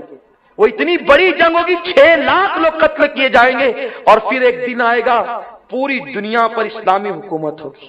امام مہدی صرف 6 سال یا 7 سال کی قلیل مدت میں پوری دنیا پر اسلام کا پرچم لہرا دیں گے اور اسلام اسلام ہوگا۔ اس وقت حال یہ ہوگا کہ سانپ اور بچھوؤں سے انسانوں کے بچے کھیلیں گے لیکن سانپ اور بچھو ڈنک نہیں ماریں گے۔ اس وقت اتنی برکت ہوگی کہ ایک اونٹنی کا دودھ اگر دوہا جائے گا تو پورے خاندان کو پلایا جا سکے گا، اتنی برکت آ جائے گی۔ ایک انار کے سائے میں اس کی چھتری میں پورا خاندان رہ سکے گا، اتنی برکت ہو جائے گی۔ اور پھر شیر اور بکری ایک ساتھ ایک گھاٹ میں پانی پیئیں گے، اسلام اسلام ہوگا، سچائی سچائی ہوگی، برکت ہی برکت ہوگی، اتنی دولت ہوگی۔ کوئی کسی کو دولت دے گا تو بولے گا نہیں نہیں آپ رکھیے، میرے پاس اللہ نے بہت دیا ہے۔ اس وقت لوگ تمنا کریں گے کاش یہ قبر سے ہمارے باپ دادا جو مومن دنیا سے گئے یہ اٹھ جاتے اور یہ آج کی راحتیں دیکھ لیتے، آج کا آرام دیکھ لیتے، آج کا سکون دیکھ لیتے۔ ایسا ماحول ہوگا، پھر اللہ اکبر، شان ہی شان ہوگی۔ اب اس میں میں طویل گفتگو کیا کروں، امام مہدی پر میں نے گفتگو کی۔ پھر یہ ہوگا حضرت عیسیٰ علیہ السلام شادی کریں گے، کیونکہ بغیر شادی شدہ اٹھائے گئے نا آسمان پہ، شادی کریں گے اور شادی کرنے کے بعد جناب عیسیٰ علیہ السلام مدینہ منورہ جائیں گے، آقا کی بارگاہ میں حاضری دیں گے، وہاں سلام کریں گے آقا کو۔ آقا اپنی قبر انور سے اس وقت بھی جواب عطا فرمائیں گے۔ عیسیٰ علیہ السلام مدینہ شریف میں رہیں گے اور پھر وہیں پر حضرت عیسیٰ علیہ السلام کا وصال ہو جائے گا۔ اور حضرت عیسیٰ علیہ السلام کا جب وصال ہوگا تو وصال عیسیٰ کے بعد ابھی رسول اللہ کے قبہ خضرا میں 3 مزارات تھے، ایک آقا کا، ایک جناب صدیق اکبر کا، ایک جناب فاروق اعظم کا، لیکن ایک مزار کی جگہ ابھی بھی خالی ہے۔ تو جناب عیسیٰ علیہ السلام مدینہ شریف میں پردہ فرمائیں گے اور جب مدینہ منورہ میں پردہ فرمائیں گے تو حضرت صدیق، حضرت عمر، ان کے بازو میں حضرت عیسیٰ علیہ السلام کا مزار بنایا جائے گا، وہ وہاں آرام کریں گے۔ اس کے بعد امام مہدی بھی اپنی زندگی کے 40 سال مکمل کر کے 80 سال کی عمر میں امام مہدی کا پردہ ہو جائے گا۔ آپ دنیا سے تشریف لے جائیں گے، 80 سال کی عمر میں پردہ فرمائیں گے۔ آپ کے پردہ فرمانے کے بعد پھر دھیرے دھیرے ایسے ہی حالات ہوں گے، پھر اسلام دھیرے دھیرے گھٹتا جائے گا، مسلمان گھٹتے جائیں گے اور ایک وقت آئے گا کہ یمن کی طرف سے، توجہ فرمائیے اختتام ہے، یمن کی طرف سے ایک ٹھنڈی ٹھنڈی خوشبودار ہوا چلے گی جو اہل ایمان کے بغل کے اندر سے نکلے گی اور جتنے مومن ہوں گے ان سب کا انتقال ہو جائے گا۔ اب زمین پر صرف کافر بچیں گے، صرف منافق بچیں گے۔ اس وقت یہ بھی ہوگا، میرے آقا فرماتے ہیں مدینہ منورہ کی بستی ختم ہو جائے گی، آقا علیہ السلام کا روضہ اٹھا لیا جائے گا، کعبۃ اللہ اٹھا لیا جائے گا۔ جب کفر ہی کفر عام ہوگا تو حضور کا روضہ اٹھ جائے گا، کعبۃ اللہ اٹھا لیا جائے گا اور پھر قرآن کے حروف بھی اٹھا لیے جائیں گے۔ لوگ رات کو سوئیں گے قرآن دیکھتے ہوئے اور جب صبح کو اٹھیں گے تو کاغذ ہوگا، قرآن کے الفاظ نہیں ہوں گے، قرآن اٹھا لیا جائے گا اور پھر گندگی ہی گندگی، اتنا گناہ ہوگا، اتنی برائی ہوگی کہ جس کو بیان نہیں کیا جا سکتا۔ ہر طرف شرک، ہر طرف زنا، ہر طرف شراب، ہر طرف عیاشی۔ اس کے بعد پھر وہی حالات میں ایک وقت ایسا آئے گا کہ ایک سریلی آواز دھیرے دھیرے اٹھے گی اور پھر وہ چنگاڑ بن جائے گی، اسی کو سور کہتے ہیں۔ ستارے ٹکرائیں گے، آسمان پھٹے گا، زمین میں زلزلے آئیں گے، زمین اتھل پتل کر دے گی۔ اذا زلزلت الارض زلزالها واخرجت الارض اثقالها وقال الانسان ما لها يومئذ تحدث اخبارها بان ربك اوحى لها۔ یہ حالات قرآن بیان کرتا ہے۔ ثم کلا سیعلمون، ثم کلا سیعلمون، قرآن مقدس نے ایک الہاکم التکاثر حتی زرتم المقابر، کلا سیعلمون ثم کلا سیعلمون، قرآن مقدس سے کہتا ہے وہ ساتھ آنے والی ہے۔ اللہ اکبر، یہ کیفیت ہوگی۔ اور زمین جس وقت زلزلے زمین میں آئیں گے، ستارے آپس میں ٹکرائیں گے، زمین سے بڑے بڑے کئی گنا بڑے ستارے ہیں، جب ستارے ٹکرائیں گے تو جو گاون اونٹنیاں ہوگی ان کا حمل ضائع ہو جائے گا، لوگوں کے کان پھٹ جائیں گے، لوگوں کے سینے پھٹ کر کے کلیجے باہر کو آئیں گے۔ اس طریقے سے وہ چنگاڑ ہوگی اور قیامت آئے گی، لیکن قیامت جو آئے گی وہ صرف کافروں پر آئے گی۔ ایک مومن بھی جب تک زمین کے اوپر رہے گا قیامت قائم نہیں ہوگی۔ اس طرح قیامت آئے گی اور پھر کیا ہوگا؟ اللہ اکبر، جب جب قیامت آئے گی تو کچھ لوگ اپنی دیواروں کو لیس رہے ہوں گے، کچھ لوگ کھانا کھا رہے ہوں گے، کچھ لوگ کپڑے دھل رہے ہوں گے، کچھ لوگ آفسوں میں ہوں گے، یعنی سب لوگ اپنے کاموں میں مصروف ہوں گے، اور پھر یہ ساری نشانیاں مکمل ہونے کے بعد قیامت آئے گی، جب سور پھونک دیا جائے گا سب فنا ہو جائیں گے، کل من علیہا فان وَيَبْقَى وَجْهُ رَبِّكَ ذُو الْجَلَالِ وَالْإِكْرَامِ، سب فنا ہو جائیں گے، سب فنا ہو جائیں گے، پھر یہ ہوگا اللہ اکبر۔ امام مہدی کے بعد اشارہ کیا گیا ہے کہ دھواں آئے گا، 40 دن تک رہے گا، اور بھی بہت ساری نشانیاں ہیں، لیکن چونکہ میرا عنوان دجال کذاب اور امام مہدی تھا، اور درمیان حضرت عیسیٰ علیہ السلام کو بیان کیا، قیامت آئے گی 40 سال تک سب فنا ہو جائیں گے، سب فنا ہو جائیں گے، کوئی نہیں بچے گا، اللہ ہی اللہ، صرف اللہ کی ذات ہوگی۔ پھر 40 سال کے بعد یا اللہ جب چاہے پھر اللہ جناب اسرافیل کو حکم دے گا کہ سور پھونکو، حضرت اسرافیل سور پھونکیں گے اٹھ کر، پھر سب لوگ اپنی اپنی قبروں سے نکلیں گے، اور اس طرح سے اللہ لوگوں کو ان کی قبروں سے اٹھائے گا، اور پھر ہر آدمی کو اپنے اعمال کا جواب دینا ہوگا۔ قرآن کہتا ہے فَمَن يَعْمَلْ مِثْقَالَ ذَرَّةٍ خَيْرًا يَرَهُ وَمَن يَعْمَلْ مِثْقَالَ ذَرَّةٍ شَرًّا يَرَهُ، ایک ذرے کے برابر نیکی کی ہوگی تو بھی دکھا دیے جائیں گے، ایک ذرے کے برابر گناہ کیا ہوگا تو بھی دکھا دیے جائیں گے۔ اس سے پتہ چلا پوری گفتگو کا ما حاصل یہ ہے کہ یہ زمانہ ابھی امام مہدی کے ظہور کا زمانہ نہیں ہے۔ امام مہدی حسنی حسینی سید ہوں گے اس طرح سے، اور وہ مدنی ہوں گے، مدینہ شریف کے ہوں گے، حیدرآباد، ممرا، کرناٹک، پاکستان کا نہیں ہوگا امام مہدی۔ امام مہدی مدنی ہوں گے، عربی النسل ہوں گے، حسنی حسینی سادات میں سے ہوں گے، اور دجال کے ظہور ان کا ظہور ہوگا، اور ساری اسلامی حکومتوں کے خاتمے کے بعد ہوگا۔ ابھی سب موجود ہے یارو، اس لیے ابھی حضرت امام مہدی کی آمد کو تقریباً سینکڑوں سال باقی ہے۔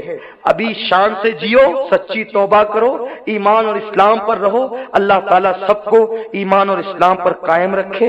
دوران گفتگو کوئی غلطی ہو تو اللہ معاف فرمائے، وقت زیادہ ہوا اس لیے جلدی آگے بڑھائی گفتگو، جو کچھ نشانیاں رہ گئی ہے انشاءاللہ پھر کسی موقع پر عرض کریں گے۔ السلام علیکم ورحمۃ اللہ وبرکاتہ۔